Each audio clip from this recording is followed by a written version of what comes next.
समझ में आती है कि आप लोग धारणाएं लेके जो आए हैं, जो बिलीफ सिस्टम के साथ जो जी रहे हो ना, आपकी अपनी बिलीफ सिस्टम को कहीं ठेस पहुंचती है, क्योंकि काफ़ी सालों से वो कुछ मान्यताएं हमारे दिमाग में रहती है ना। और जब हम ये चीज़ें सुनते हैं तो हमें लगता है अरे इतने साल से तो मैं तो कुछ अलग ही सोच रही थी, इसके बारे में अलग ही सोच रहा था, है ना। तो बहुत टाइम लगता है अपनी पुरानी सोच को तोड़ने के लिए, समय लगता है कि नहीं, सभी को पूरा। और जब तक वो सोच तोड़ोगे नहीं ना, तो प्रॉब्लम क्या होगा, आपकी लाइफ आगे नहीं जाएगी। ये चीज़ है। तो आज का जो हमारा सब्जेक्ट है पास्ट लाइफ रिग्रेशन करके, नॉर्मली लोगों को ये लगता है पास्ट लाइफ रिग्रेशन का मतलब है पुनर्जन्म में जाना, मतलब पिछले जन्मों में जाना, है ना। ये कॉन्सेप्ट रहता है। आज आपको क्लियर हो जाएगा कि पिछले जन्म को जाना से पास्ट लाइफ रिग्रेशन नहीं कहते हैं। अभी 5 मिनट पहले भी जो आपकी सोच थी, अगर उसको बदलना है तो उसको भी एक पास्ट लाइफ रिग्रेशन कहते हैं, है ना। पास्ट लाइफ मोमेंट रिग्रेशन कहते हैं, past life second regression, past life minute regression कहते हैं। तो एक मोमेंट पीछे जाके ये सोचना, मैंने ये सोच जो की थी वो सही थी कि गलत थी, और वो करेक्शन अगर आप कर पाए तो समझ लो अपनी ज़िंदगी अच्छे से जी पाओगे। Is it right?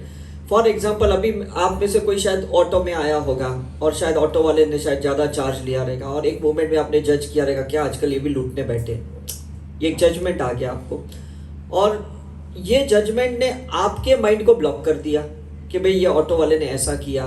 अब जब तक आप उसको फॉरगिव नहीं करोगे अपने मन से, तब तक ये आपका रिग्रेशन नहीं होगा, तब तक वो बात बनी रहेगी कि भाई मैं वहाँ गई थी और ऑटो वाले ने 25 के 40 रुपए ले लिए मेरे से, मेरे को घुमाया है वहाँ और ऐसे ले लिया। तो ऐसी कितनी अभिप्राय, कितने हमने जजमेंट अपनी जिंदगी में ले चुके हैं, लिए कि नहीं। तो साइंस ये कहता है कि अगर सिर्फ 3% का ब्रेन हम यूज करते हैं, 97% ब्रेन यूज नहीं करते, और उस 3% में भी अगर ऐसे कितने लोगों के अभिप्राय कर चुके हैं, तो कितना माइंड आपका ऑक्यूपाइड है, कितना ब्रेन आपका ऑक्यूपाइड है, और उसके वजह से आप लोग तकलीफ में, मतलब आपने अनवांटेडली उस रिक्शा वाले को, सब्जी वाले को, या अपने फैमिली मेंबर्स को, कितने लोगों की आपने धारणाएं अपनी दिमाग में बना के रखी है, इंप्रेशन बना के रखी है। तो जब हम रिग्रेशन करते हैं, पिछले जन्म में ले जाते हैं, प्रेजेंट लाइफ रिग्रेशन करते हैं, वूम रिग्रेशन करते हैं, जो भी करते हैं, जब इंसान पीछे जाता है तो वो वापस उस धारणाओं को समराइज करता है, उसको रीमेमोराइज करता है, और तब अच्छा मैंने उसके बारे में ऐसा सोच के रखा था, अच्छा मेरे दिमाग में उसकी ऐसी छवि थी, ऐसा परसेप्शन था। और जब तक वो चीज़ नहीं निकालोगे ना, आपका क्लियरेंस नहीं होगा। Is it right? अब मेरा ये सपोज मोबाइल है, मैं पिछले 5 साल से यूज़ कर रहा हूँ, 512 GB का ये मोबाइल है, करीबन 350 GB की इसमें मेमोरी फुल है अभी। अगर मैं 256 GB का कोई एक मोबाइल लेता हूँ, क्या सब ट्रांसफ़र होगा इसमें? नहीं होगा, क्योंकि बहुत कुछ एक्स्ट्रा है इसमें। तो मुझे कितनी चीज़ें डिलीट करनी पड़ेगी, तब जाके 256 GB का मैं इसमें यूज़ कर पाऊँगा। अब जैसे वो 256 GB में सब कुछ डाल देता हूँ, आपको लगता है अब उसमें कुछ नया डाल पाऊंगा? नहीं डाल पाऊंगा, मतलब अब उसमें से भी मुझे डिलीट करना पड़ेगा, राइट।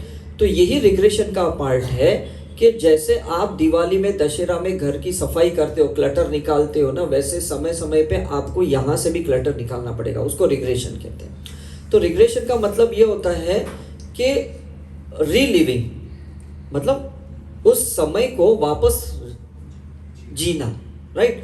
उसके बाद में उसको रियलाइज करना कि भाई ये चीज़ मैंने कैसे करी थी, क्यों करी थी, उसने मुझे ऐसे क्यों बोला, या मैंने उसके साथ झगड़े क्यों किए थे, उसको आप रियलाइज करो।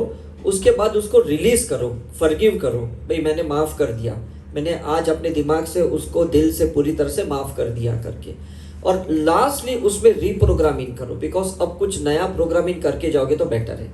लोग पाइल्स का ऑपरेशन करवाते हैं, फाइब्राइड का ऑपरेशन करवाते हैं, कैंसर का ऑपरेशन करवाते हैं, और पता चलता है कुछ साल के बाद वापस रिलिप्स होता है, वापस रिकरेंट होता है। क्यों?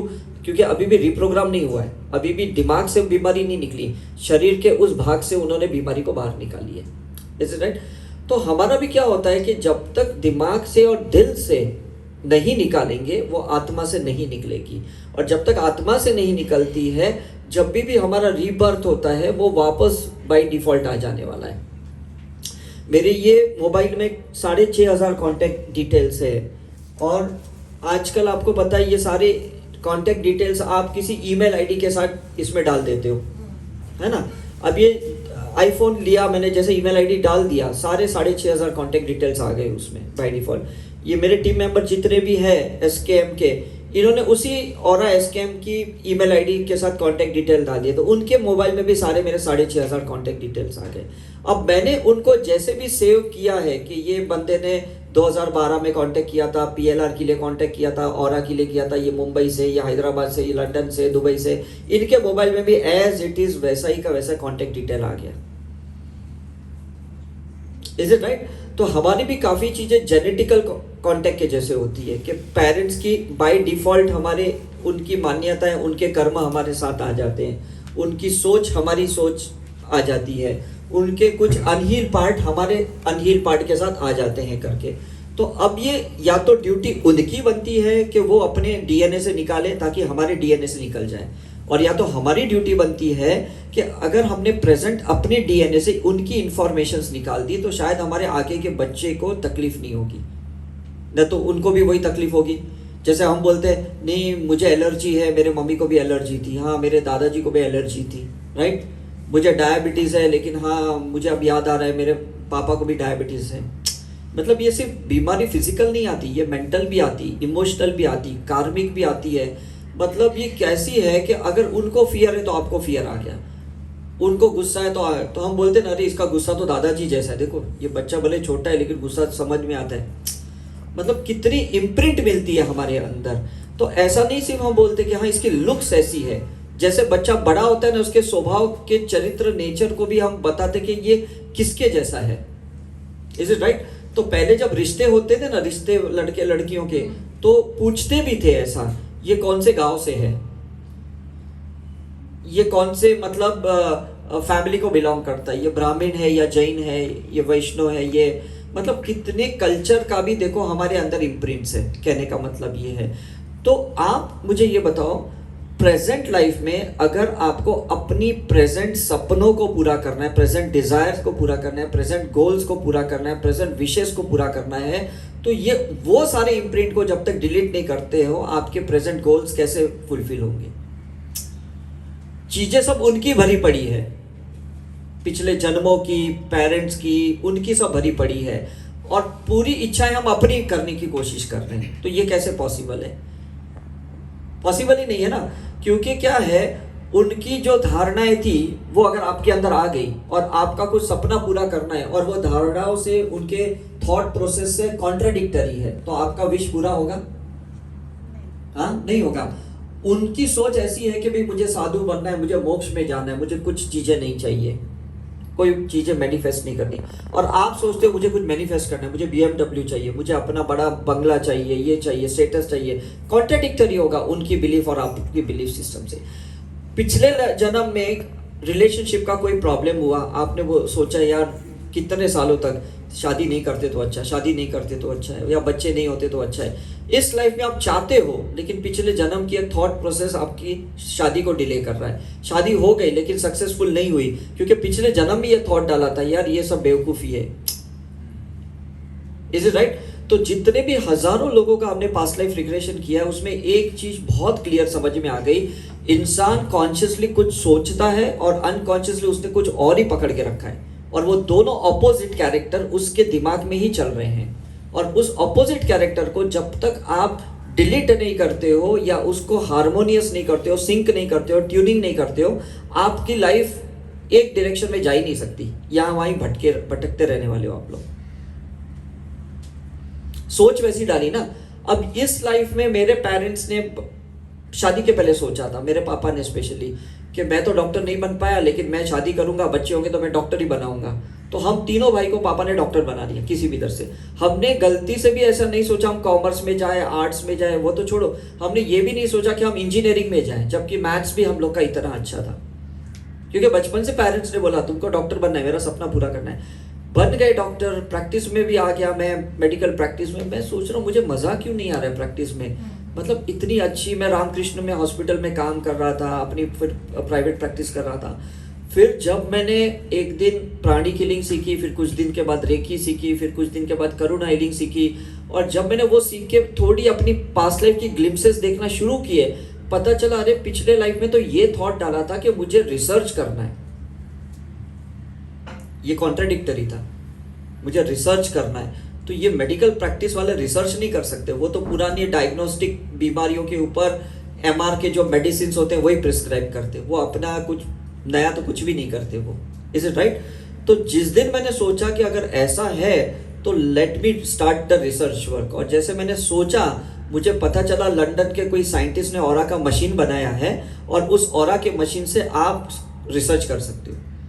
तो immediately I invested 6 lakh rupees, फिर मैंने पीएचडी करना शुरू किया, 3 साल तक मैंने उसके ऊपर की, और फिर मुझे सेटिस्फाई होने लगा अपनी प्रैक्टिस पे। और तब से लेके आज 20 साल हुए मैं कंप्लीटली उसी सब्जेक्ट के ऊपर रिसर्च कर रहा हूँ। You got my point?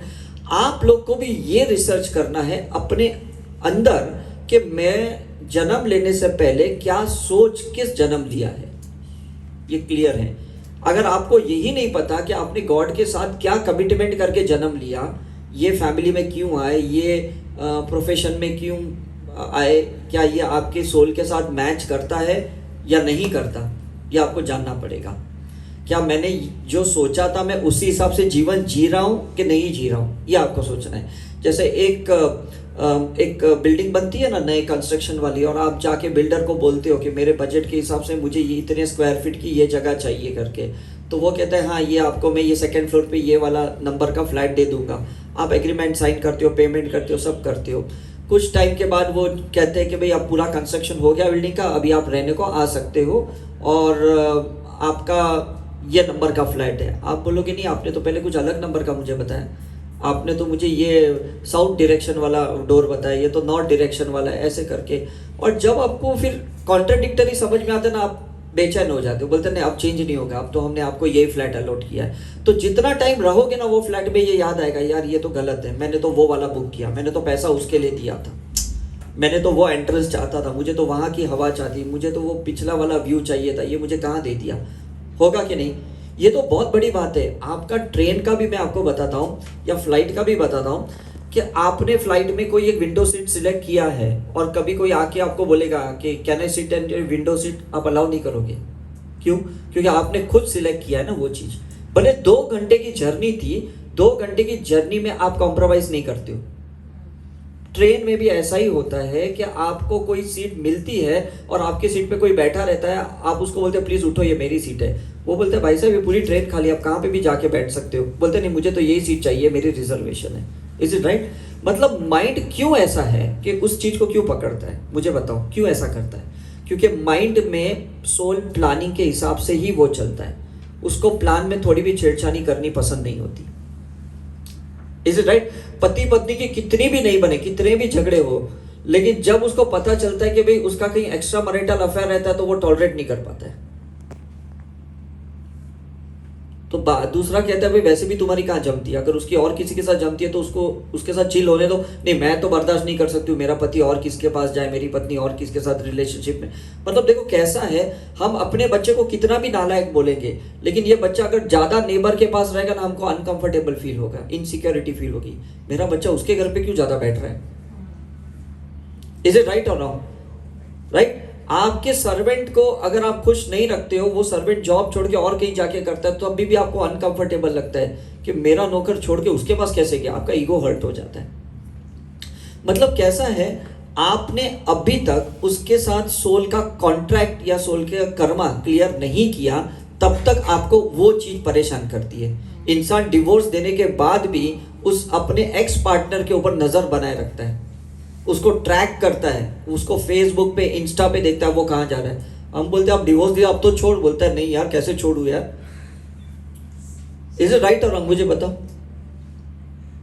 क्यों ऐसा करते हैं? बिकॉज हमारा माइंड में ना सबसे बड़ा प्रॉब्लम 2 है, आज वो समझना है। एक है इमोशनल अटैचमेंट और दूसरा है एक्सपेक्टेशन। ये 2 चीजें हैं। तो जब तक रिग्रेशन में एक्सपेक्टेशंस को नहीं निकालेंगे, अटैचमेंट को नहीं निकालेंगे ना, कुछ नया चैप्टर ओपन नहीं कर पाओगे। आपकी लाइफ नई नहीं बन सकती, वो पुरानी ही चीजें चलने वाली है, कितना भी आप सोचो करके। इज इट राइट और रॉन्ग? क्यों चलेगी? क्योंकि उससे एक एंकरिंग है, उससे आपको एक अटैचमेंट हो गया, उसका एक इमोशंस ये कनेक्शन हो गया है और उसको छोड़ नहीं रहे। तो रिग्रेशन का मतलब क्या है? छोड़ो उसको, पुरानी बिलीफ सिस्टम को। आज से 10 साल पहले आपने सोचा रहेगा बस महीने का 20,000 भी मिल जाना बहुत बड़ी बात है, और आज अगर महीने का 20,000 मिलता है तो 4 दिन में खर्च होता है, तो वो सोच को छोड़नी पड़ेगी कि नहीं? इसलिए फिर हम मनी रिग्रेशन करवाते हैं। हमारे मदर जब प्रेग्नेंट थी हमारे लिए, और उसने जो सोच डाली 25 साल पहले, 30 साल पहले, आज वो सोच पुरानी हो गई कि नहीं, आउटडेटेड हो गई कि नहीं?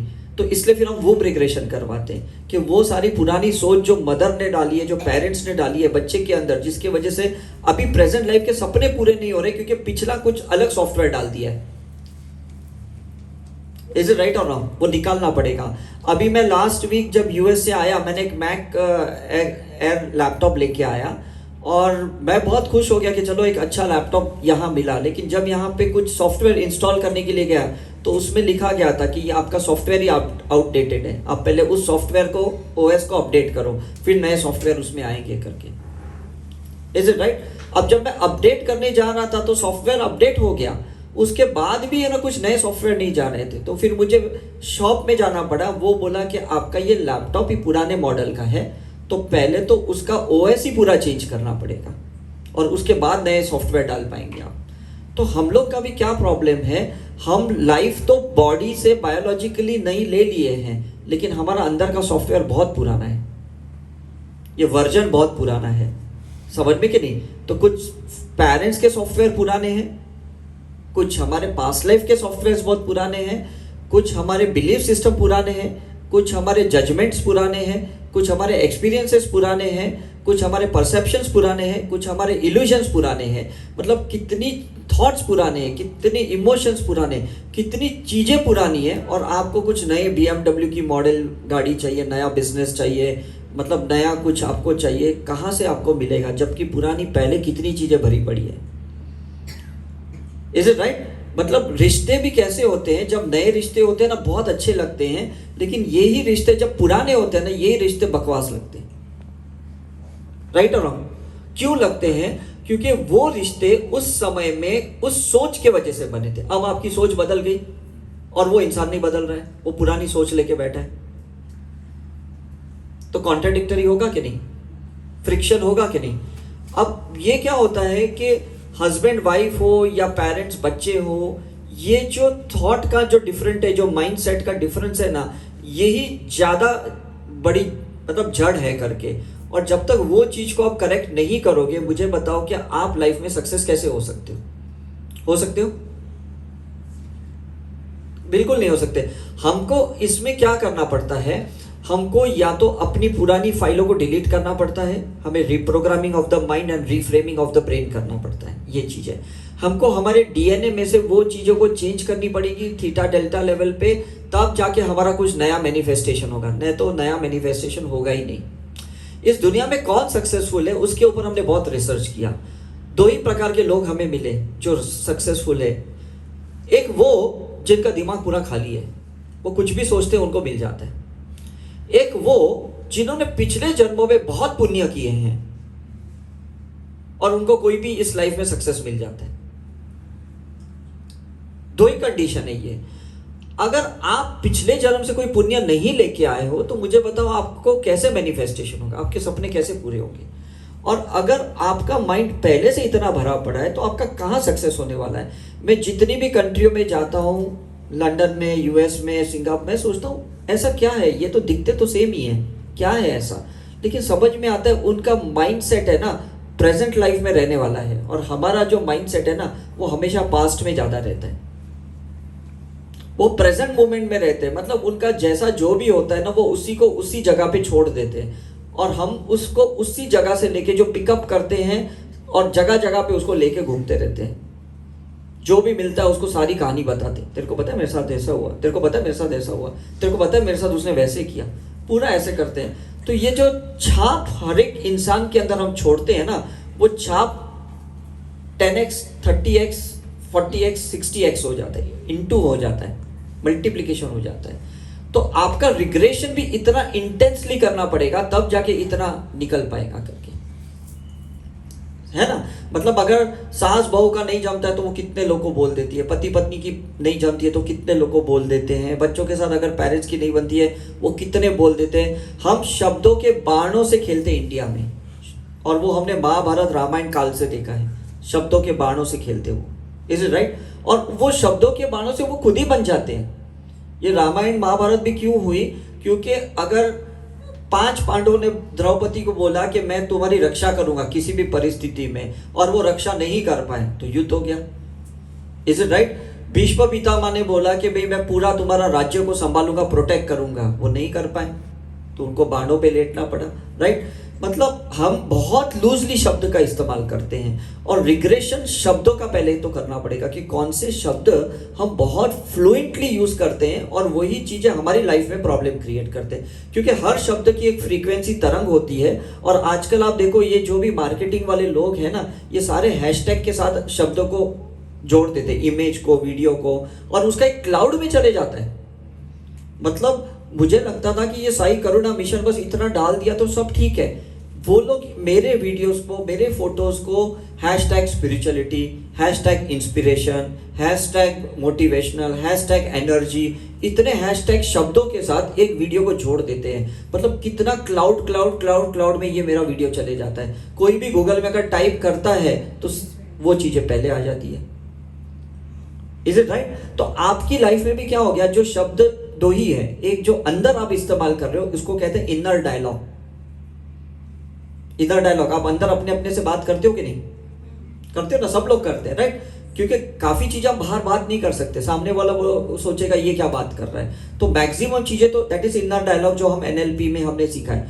और बाकी क्या होता है कि कुछ लोग बहुत बोल देते हैं बाहर, और वो लोगों को ताने लगते हैं या ताने मारते भी हैं, मतलब टॉन्टिंग कहते हैं, जो भी कहो, हर्ट होता है वो चीजें।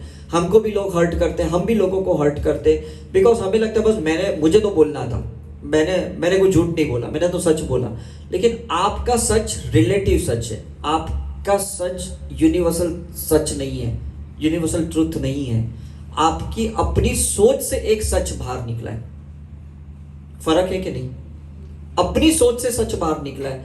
यूनिवर्सल का ट्रुथ एक ही है कि there is always a polarity, there is always a opposite energies.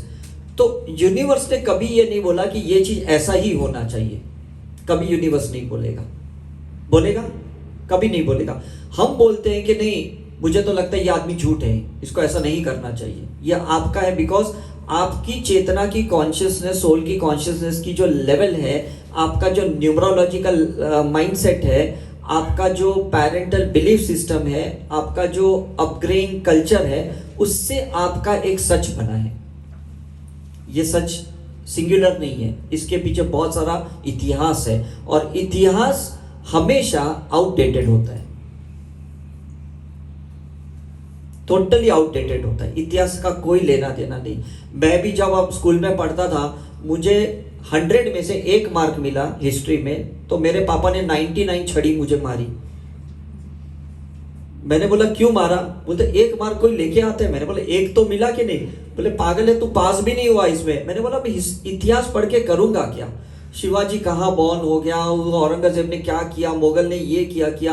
आप मुझे बोलते हो डॉक्टर बनो, और आप बोलते हो कि इतिहास में मास्टर बनो। कितना कॉन्ट्राडिक्टरी है ये बात, इज इट राइट और रॉन्ग।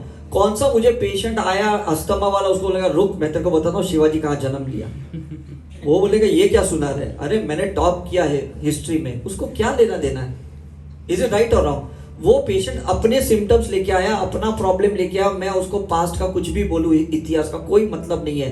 लेकिन अजीब सी चीजें हैं कि हमें सीखना भी कुछ ऑपोजिट पड़ता है सक्सेस होने के लिए, इज इट राइट। मतलब लड़की शादी करने से मतलब जब जा रही है तो मैके वाले बोलते संभाल के जाना, नहीं तो तू अगर एक बार नरम रहेगी ना तेरे पे सब चढ़ जाएंगे करके, उसको पहले से ऐसे प्रिपेयर करके, मतलब एक कैसे पाकिस्तान बॉर्डर में भेजते हैं वैसे बोलते हैं। उसके बाद लड़की की माँ उसको ऐसे तैयार करती, लड़की को हाथ में रखना, तो अगर आज नहीं रखेगा ये लड़की कभी तेरे हाथ में नहीं आएगी। वो भी उसको एकदम पाकिस्तान के बॉर्डर के ऐसे तैयार करती है, और बाद में दोनों बोलते बस दोनों पति पत्नी बहुत सुखी रहे। कितनी कॉन्ट्राडिक्टरी माइंडसेट के साथ ये लोग शादी करवाते हैं, इज इट राइट? ये यहाँ से डॉवरी लेते हैं, दहेज लेते हैं, वो वहां पे डोमिनेट करते हैं, दोनों ऐसे हैं। लेकिन सिर्फ एक समाज को बताने के लिए कि भाई दो लोगों ने शादी की, हमने रीति रिवाज निभाई, हमने मतलब कस्टम्स ये कल्चर के हिसाब से सब कुछ किया, लेकिन अंदर तो सारी फाइलें करप्टेड है, सारी की सारी फाइलें करप्टेड है। उसमें कितने कंट्रोवर्सीज है, और उसमें कभी जब एक चीज अनबन हुई सारा बस्ट आउट हो जाता है। तूने साले इतने दहेज मांगे, तेरे पति नहीं है, मतलब तेरे खानदान ऐसा है, उनका ऐसा है वैसा है, ये सब क्यों होता है? हम सारे भरे पड़े, हम सारे के सारे भरे पड़े। तो हमें ये रिग्रेशन करके वो सारी चीज़ों को निकालना पड़ेगा। जो भी चीज़ें हमने भर भर के हमारे दिमाग में पकड़ के रखा है, चाहे वो पॉलिटिक्स की बातें हैं, चाहे वो पास्ट का इतिहास है, हमें अपने इतिहास में पहले से ही मुस्लिम्स मुगलों के लिए इतना नेगेटिव फीलिंग्स डाली है, और हम वही चीज़ों को अट्रैक्ट कर रहे हैं। Is it right? मतलब ऐसा नहीं कि दुश्मन वो बॉर्डर के उस तरफ है, घर में भी तो दुश्मन है, घर में भी तो ऑपोजिशन है, घर में भी तो कॉन्ट्रडिक्शन है। तो फिर हम सिर्फ ऐसा ही क्यों बोले कि भाई दुश्मन उस बॉर्डर पार ही है करके, ऐसा क्यों बोले?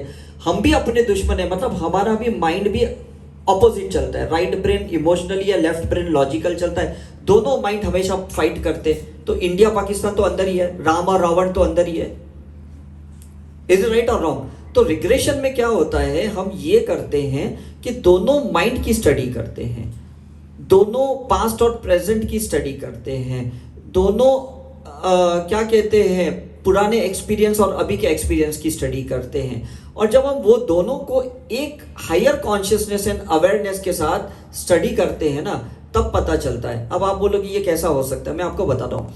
आप लोग ने काफ़ी बार क्रिकेट मैच देखी होगी, उसमें कभी कभी एक मोमेंट ऐसा आता है ना, जब एलबीडब्ल्यू की नॉर्मली जब चिल्लाते हैं तो वो लोग है ना स्क्रीन पे देखते हैं कि एक्चुअली एलबीडब्ल्यू था कि नहीं। Is it right? वो उसको रिवाइंड करते हैं उस प्ले को, और उसमें धीरे धीरे धीरे देखते हैं करके, कैच के लिए भी देखते हैं कि भाई उसने हाथ नीचे टच किया कि नहीं। एलबीडब्ल्यू के देखते हैं उसका पैर तभी कौन से लेफ्ट में था, राइट में था, स्टंप्स के यहाँ। तो ये चीज़ें थोड़ी रिवाइंड करनी पड़ती है, इसलिए मैंने कहा कि रीलिविंग करनी पड़ती है। और रिलीव करने के पहले हम उसको रिलैक्स करते हैं। रिलैक्स करने से क्या होता है कि हमारी बॉडी रिलैक्स हो गई, माइंड रिलैक्स हो गया, कॉन्शियस माइंड रिलैक्स हो गया। अब सबकॉन्शियस ऊपर आया या अनकॉन्शियस माइंड ऊपर आया, राइट? सबकॉन्शियस ऊपर आया तो प्रेजेंट की पास्ट की बातें बाहर आएगी कि ये जन्म में क्या क्या हुआ। अनकॉन्शियस माइंड बाहर आया मतलब पिछले जन्मों की बातें बाहर आएगी, राइट? और ये जब बातें बाहर आती है ना, तो हम उसको एम्पायर के जैसे, एक अवेयरनेस एम्पायर है, उसके जरिए हम बोलते हैं कि अब तू देख इसमें सच कौन था, झूठ कौन था। अवेयरनेस इज जो एम्पायर, ये आपको दिखाता है। और एट द सेम टाइम आपकी कॉन्शियसनेस राइज की जाती है पास्ट लाइफ रिग्रेशन के, कोई भी रिग्रेशन के बाद। कॉन्शियस मतलब चेतना को हायर किया जाता है, बिकॉज लोअर कॉन्शियसनेस से आप उसको अभी भी बुराई देखोगे, आपकी चेतना को बढ़ाना पड़ेगा। मतलब जब अर्जुन ने भी बोला कृष्ण को कि मैंने बस सब बात आपकी समझ ली, सब कि मुझे युद्ध करना है, ऐसा सब समझ, लेकिन अभी भी मुझे 1% डाउट है क्योंकि मैंने आपका रियल स्वरूप नहीं देखा। Is it right? फिर उन्होंने उनको यहाँ पे हाथ रख के अट्यूनमेंट किया, शक्तिपात की, फिर उन्होंने उसका विराट स्वरूप देखा और फिर वो युद्ध के लिए तैयार हो गए। तो हमारा भी ये होता है कि सच भले समझ लिया, लेकिन सच समझने के बाद अगर आपकी चेतना ऊपर नहीं आई तो सच को आप फॉलो भी नहीं करोगे, सिर्फ समझ लोगे, एक्सेप्ट कर लोगे कि ये बात सच है, लेकिन फॉलो करने के लिए आपकी कॉन्शियसनेस डिजिटली इवॉल्व होनी चाहिए, तब जाके उसको फॉलो करोगे। नहीं तो वही गलती करोगे कि नहीं। That is a loop cycle. तो रिग्रेशन का मतलब है उस पैटर्न को ब्रेक करना जो हम कंटिन्यूसली फॉलो करते हैं। रिग्रेशन का मतलब है कि अब उसी सिचुएशन को हायर कॉन्शियसनेस से देखना। रिग्रेशन का मतलब है कि जो घटना बेहोशी में हुई थी अब होश में उसको देखना। कल जब मैं दिल्ली में लेक्चर दे रहा था द्वारका में, मैंने एक छोटा एग्जाम्पल दिया कि 10th स्टैंडर्ड में मैं मिस्टर इंडिया की शूटिंग देखने गया था वर्सोवा बीच पे, और वहाँ पे कैसा था कि वो शूट को बार बार रीटेक कर रहे थे। तो मुझे समझ में नहीं आ रही कि ये वही डायलॉग मार रहे, क्या मतलब टाइम पास कर रहे ये लोग। तो मैं घर पे जाके मैंने मेरे अंकल को बोला कि 4 बंगलों में जहाँ मैं रहता था कि ये क्या है, वहाँ पे शूटिंग चल रही थी और ये बार बार रीटेक कर रहे थे।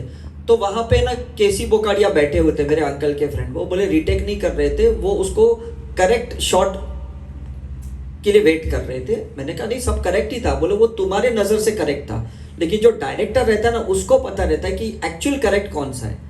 मतलब आज आमिर खान के पिक्चर सुपर हिट क्यों होते हैं? क्योंकि एक शॉट को वो 50 बार लेता है। जब तक उसको नहीं लगता ये एकदम परफेक्ट है तब तक वो उसको फाइनल नहीं करते, ऐसा है। तो गॉड भी है ना बहुत बड़ा डायरेक्टर है, उसको लगता है जब तक आप पूरी तरह से उसको अच्छे से नहीं किया ना, आपको उसी सिचुएशन पे बार बार डालेंगे। और रिग्रेशन में वही देखना है कि मैंने ये सीन को कितनी बार रीटेक किया है, ये गलतियां मैंने कितनी बार दोहराई, कितने जन्मों से मैं यही गलती कर रहा हूँ, घर में भी वही कर रहा हूँ, बाहर भी वही गलतियां कर रहा हूँ। मतलब 10 साल पहले भी मैंने सिगरेट पी थी, अभी भी सिगरेट पी रहा हूँ। क्यों पी रहा हूँ? ठीक है, वो तो जब मैं कॉलेज में था, टेंशन में था, मैंने पी ली थी। अब तो कोई टेंशन भी नहीं, घर सेट है, सब कुछ सेट है, जॉब अच्छा है, बिजनेस अच्छा है, फिर मैं क्यों पी रहा हूँ? तो ये चीजें समझने वाली है कि मैंने शुरुआत कब की थी इस चीज की। इज इट राइट और रॉन्ग? तो उस ओरिजिन को जब आप देखोगे ना, अरे ये तो मैंने उस सिचुएशन में शुरुआत की थी जब उसकी जरूरत थी, अब तो एक्चुअली मुझे उसकी जरूरत ही नहीं है, अब तो मैं फालतू में उसके एडिक्टेड हो गया हूं। इज इट राइट और रॉन्ग? राइट। अब मैं यूएस में अभी गया था तो कुछ कुछ लोगों के मैंने देखा 80 करोड़ के घर थे वहां पे, 80 करोड़ के घर थे, लेकिन फिर जब वो मेरे साथ शॉपिंग के लिए चले तो वो बोल रहे थे अरे यार ये तो $4 आज महंगा है, ये तो $2 महंगा है, देखेंगे फ्राइडे का, ब्लैक फ्राइडे का सेल होगा ना तो उसमें $4 कम होगा। मैंने सोचा अरे बाप रे, ये $1 $4 का सोच रहे जो आदमी 80 करोड़ के घर में रह रहे हैं। क्योंकि शुरुआत जब उन्होंने की थी तब डेफिनेटली उन्होंने एक $2 $4 डॉलर की बहुत बचत की होगी, मैं मानता हूँ, लेकिन वो पैटर्न आज भी उनकी रिपीट है, जबकि आपके पास आज करोड़ों करोड़ों डॉलर पड़े और आप $2 $4 डॉलर के बारे में सोच रहे हो। Is it right? तो पुरानी सोच से नया जीवन नहीं जी सकते, ये बात क्लियर है आज यहाँ पे, कभी नहीं जी सकते। शादी के पहले आपका माइंडसेट अलग था लड़कियों का, क्योंकि पेरेंट्स सोच रहे थे वैसे भी शादी करके जाएगी, इसको छूट दे तो जो भी दे रहे। अब शादी के बाद उसको छूट इसलिए नहीं दे रहे, बोले ये दूसरे घर की है, मतलब ये तो फॉरेन बॉडी है, इसको कैसे हम इतनी छूट दें, इतनी फ्रीडम कैसे दें? तो कॉन्ट्रडिक्टरी हुआ कि नहीं? आप जॉब करते हो तो बहुत आपको बंदिश में रखाया जाता है, बहुत रेस्ट्रिक्शन से रखा जाता है। जब आप बिजनेस करते हो आपको कोई रेस्ट्रिक्शंस ही नहीं होते, लेकिन फिर आप उसको हैंडल ही नहीं कर पाते हो, बिकॉज आपको तो बंदिश में रहने की आदत है। Is it right? तो जब भी हमारा किरदार चेंज होता है ना, ये जब भी रोल चेंज होते हैं हमारी लाइफ में ना, हम इस रोल को एडजस्ट नहीं कर पाते, क्योंकि पहले ये रोल हमने निभाया नहीं। Is it right? कल आप स्टूडेंट थे, आज आप टीचर हो, रोल चेंज हो गया। कल अनमैरिड थे, आज मैरिड हो गए, रोल अलग हो गया। कल आप पेरेंट्स नहीं थे, आज पेरेंट्स बन गए, तो रोल आपका चेंज हो गया। तो ये जब रोल चेंज हो जाता है और पुराने माइंडसेट से आप कोशिश करते हो उसको हैंडल करने का, how is it possible? Possible है? नहीं है। आप लोग मेरी बातें सुनते हो, आप लोग मेरे वीडियो देखते हो, आप बोलते हो नहीं सर आपके वीडियो अच्छे हैं, बहुत मोटिवेशनल है, हम बहुत पॉजिटिव हो जाते हैं वीडियो देख के। कोई मेरे पेरेंट्स को बोलता है कुछ नहीं यार, इसको बचपन से आता है तो ऐसे ही मजाक करता है। अब वो माइंडसेट से चल रहे तो वो कहाँ मेरी वीडियो देखेंगे या कहाँ मेरी वो वीडियो देख के वो इंस्पायर होने वाले? You tell me, is it possible? क्योंकि उन्होंने मुझे उस बचपन के माइंडसेट से जज किया है। अब उसके बाद बहुत इवॉल्व हुआ हूँ, बहुत मेरे अंदर चेंजेस आए हैं, इतना रिसर्च किया, इतना एक्सप्लोर किया है, इतने एक्सपीरियंसेस लिए, लेकिन उनके मेरे सारे फैमिली मेंबर्स, रिलेटिव्स के लिए अरे ये तो वो बच्चा है, मैं जानता था, ये तो ऐसे शरारत करता था, ये तो 1 मार्क लाया था 100 में से, ये वो बच्चा है। Is it right? उसके बाद कितने इतिहास बनाए, कितने मुझे अवार्ड्स मिले, कितने मतलब मैंने अपने रिकॉर्ड्स तोड़े, लेकिन उनके दिमाग में वही बच्चा है जिसने 1 मार्क लाया out of 100। Is it right और रॉन्ग?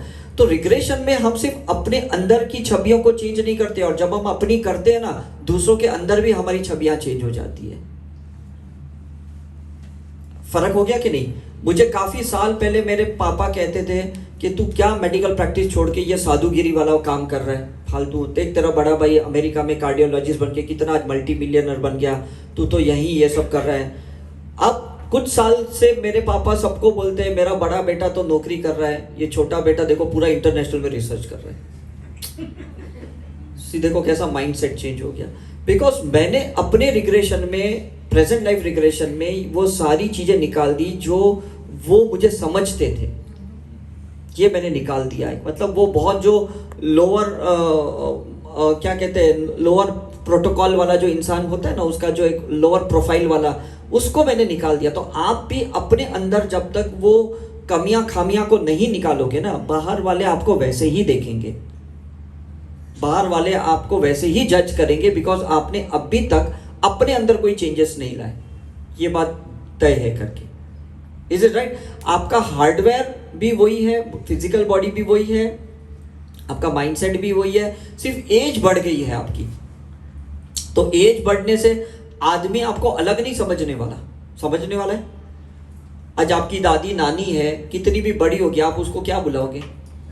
वही बुलाएंगे। कोई आप उसको कोई नया नाम नहीं देने वाले हो। Is it right? तो हमें भी कोई ऐसा नया नाम से नहीं, लेकिन जब हमारे अंदर चेंजेस देखेंगे ना कि अरे यार कल बहुत गुस्सा आता था, आजकल तेरे गुस्सा नहीं आता है, तो वो कुछ एक नया माइंडसेट क्रिएट हुआ। आपके बोलने से वो नहीं मानेंगे, आपके व्यवहार को देखेंगे, आपके एक्शन को देखेंगे, आपके थॉट प्रोसेस को वो सेंस करेंगे, आपके इमोशनल पैटर्न को सेंस करेंगे। उसके बाद वो बोलेंगे हाँ अब मुझे लग रहा है इसमें बहुत फर्क है। Is it right? तो ये फर्क कब आएगा? जब आप अपने आप को टटोलोगे।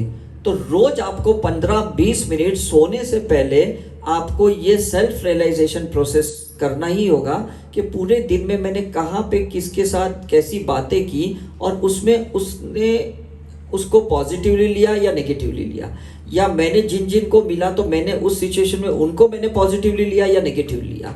तो रात को सोने से पहले वो एक सेल्फ रियलाइजेशन प्रोसेस करना, जिसको हम कहते हैं सेल्फ रिग्रेशन, अपना रिग्रेशन कहते हैं। और वो प्रोसेस करके अगर आप सो जाओगे ना, तो पूरी रात में जो 8 घंटे की नींद है ना, उसमें वो अनवांटेड फाइलों को एनर्जी नहीं मिलेगी। बिकॉज रात को आपको एनर्जी मिलती है कि नहीं सोने के बाद, तो वो गलत चीज को एनर्जी नहीं मिलेगी। और अगर वो गलत चीज को एनर्जी मिल गई, फ्यूल टू फायर जिसको कहते हैं, तो नेक्स्ट डे मॉर्निंग आप वही रिपीट करोगे जो आपने 24 घंटे पहले रात को सोने से पहले किया।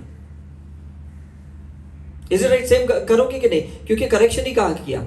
तो करेक्शन का मतलब है पहले रियलाइज करना, रिलीज करना, और जब आप वो काम करते हो तो there is called a process transformation. Transformation को कंसिस्टेंटली रखोगे तो there is called revolution. Revolution को कंटिन्यूस रखोगे तो देयर इज कॉल्ड इवोल्यूशन। अब समझ में है कि नहीं? मतलब छोटी चीज से हमने शुरुआत की, किससे की? 15 मिनट के सेल्फ रिग्रेशन से हमने स्टार्ट किया, और फाइनल कहां पहुंचे हम? सोल इवोल्यूशन तक पहुंचे। मतलब हमारी सोल जो मैच्योर सोल से बर्थ हुई थी, मरने तक हम ओल्ड सोल तक आए।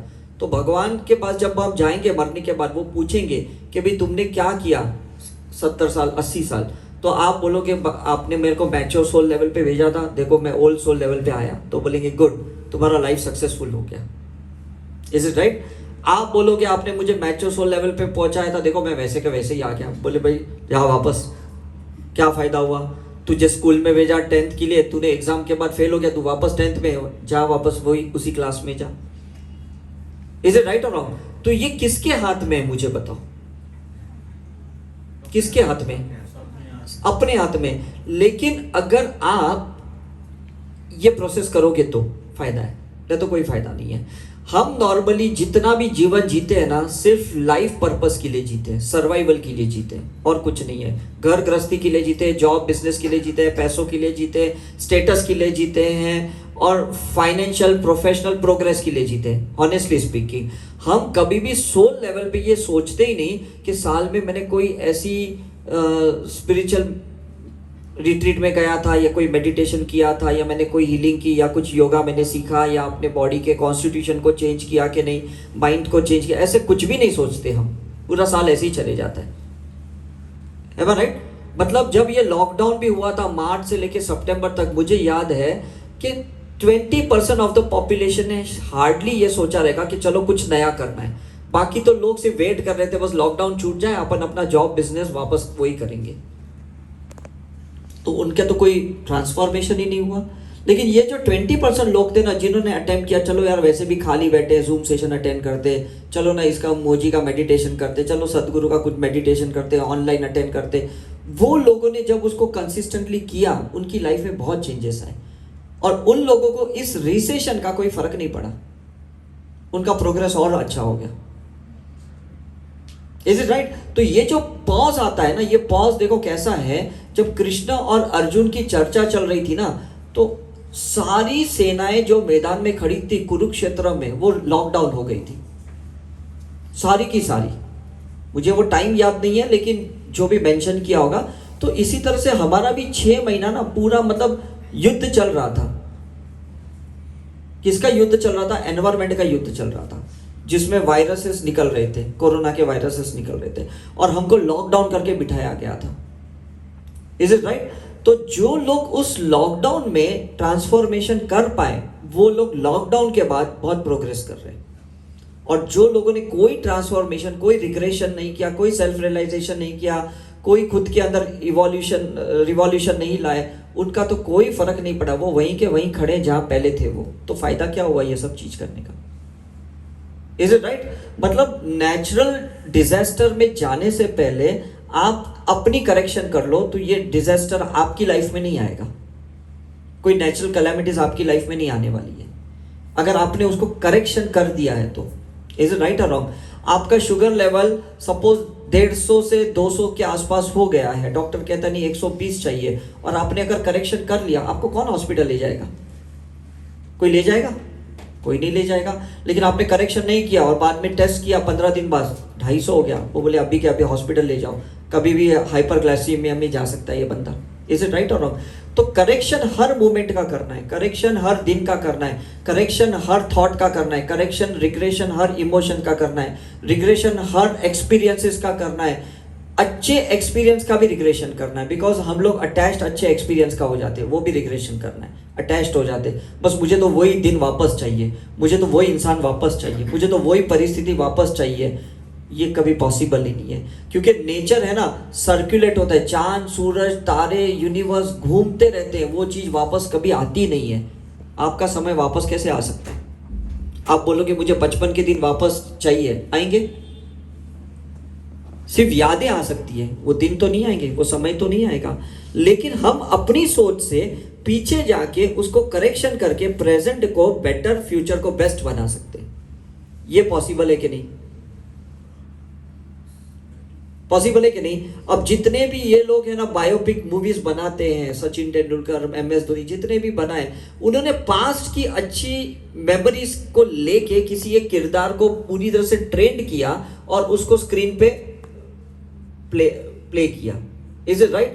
तो जब हमने उनकी पर्सनल लाइफ देखी, अच्छा उसका पहले ऐसे हुआ, उसका वैसे हुआ, उसने इतना स्ट्रगल किया, उसके बाद तब हमें समझ में आया कि एक्चुअली ये कैसा था। अगर वो बायोपिक नहीं बनाते तो हमें तो एक्चुअल उसकी लाइफ में कोई पता ही नहीं होता, बिकॉज हमने तो जस्ट उसकी जो मैचेस सुनी थी, जो स्कोरिंग सुने थे, बस उतना ही सुना था हमने। इज इट राइट और रॉन्ग? आपको अपनी बायोपिक बनानी पड़ेगी, ये चीज ध्यान में रखना। तो ये जितने भी फेस्टिवल्स होते हैं ना, दिवाली, दशहरा, ये जितने भी फेस्टिवल होते हैं, उस फेस्टिवल में हमें फास्टिंग करनी है, और माइंड की फास्टिंग, मैं फूड की फास्टिंग नहीं कह रहा हूँ, माइंड की फास्टिंग करनी है, और उसमें हमारा पूरा बायोपिक बनाना है कि पिछले फेस्टिवल से ये फेस्टिवल तक मेरा क्या था सीन, मैंने किस तरह से गलतियों को दोहराया, मैंने रिपीट किया पैटर्न, और मैंने उसको क्लियर किया कि नहीं अभी भी मेरे रिलेशन उतने ही कड़वे हैं, अभी भी मेरी हेल्थ इतनी खराब है जो पहले थी, या ज़्यादा खराब हो गई है। ये अगर आपने 2 फेस्टिवल के बीच का करेक्शन नहीं किया तो फिर फेस्टिवल में आप सेलिब्रेट नहीं कर पाओगे। Is it right? तो ये जितने भी गणेश चतुर्थी आती है, ये जो भी बायोरिथमिक साइकिल से आती है ना, पंचांग में जो आते हैं, ये एक्चुअली इसलिए आए थे सेलिब्रेशन करने के लिए। लेकिन सेलिब्रेशन तब होता है जब आपका कुछ क्लियरेंस होता है, नहीं तो आप सेलिब्रेट क्या करोगे? अब लॉकडाउन छूट गया और अगर आपका जॉब छूट गया तो क्या आप सेलिब्रेट करोगे? क्या करोगे? क्या नहीं करोगे? आपने शादी कर ली, पता चला पार्टनर खराब है, तो क्या आप सेलिब्रेट करोगे? क्या?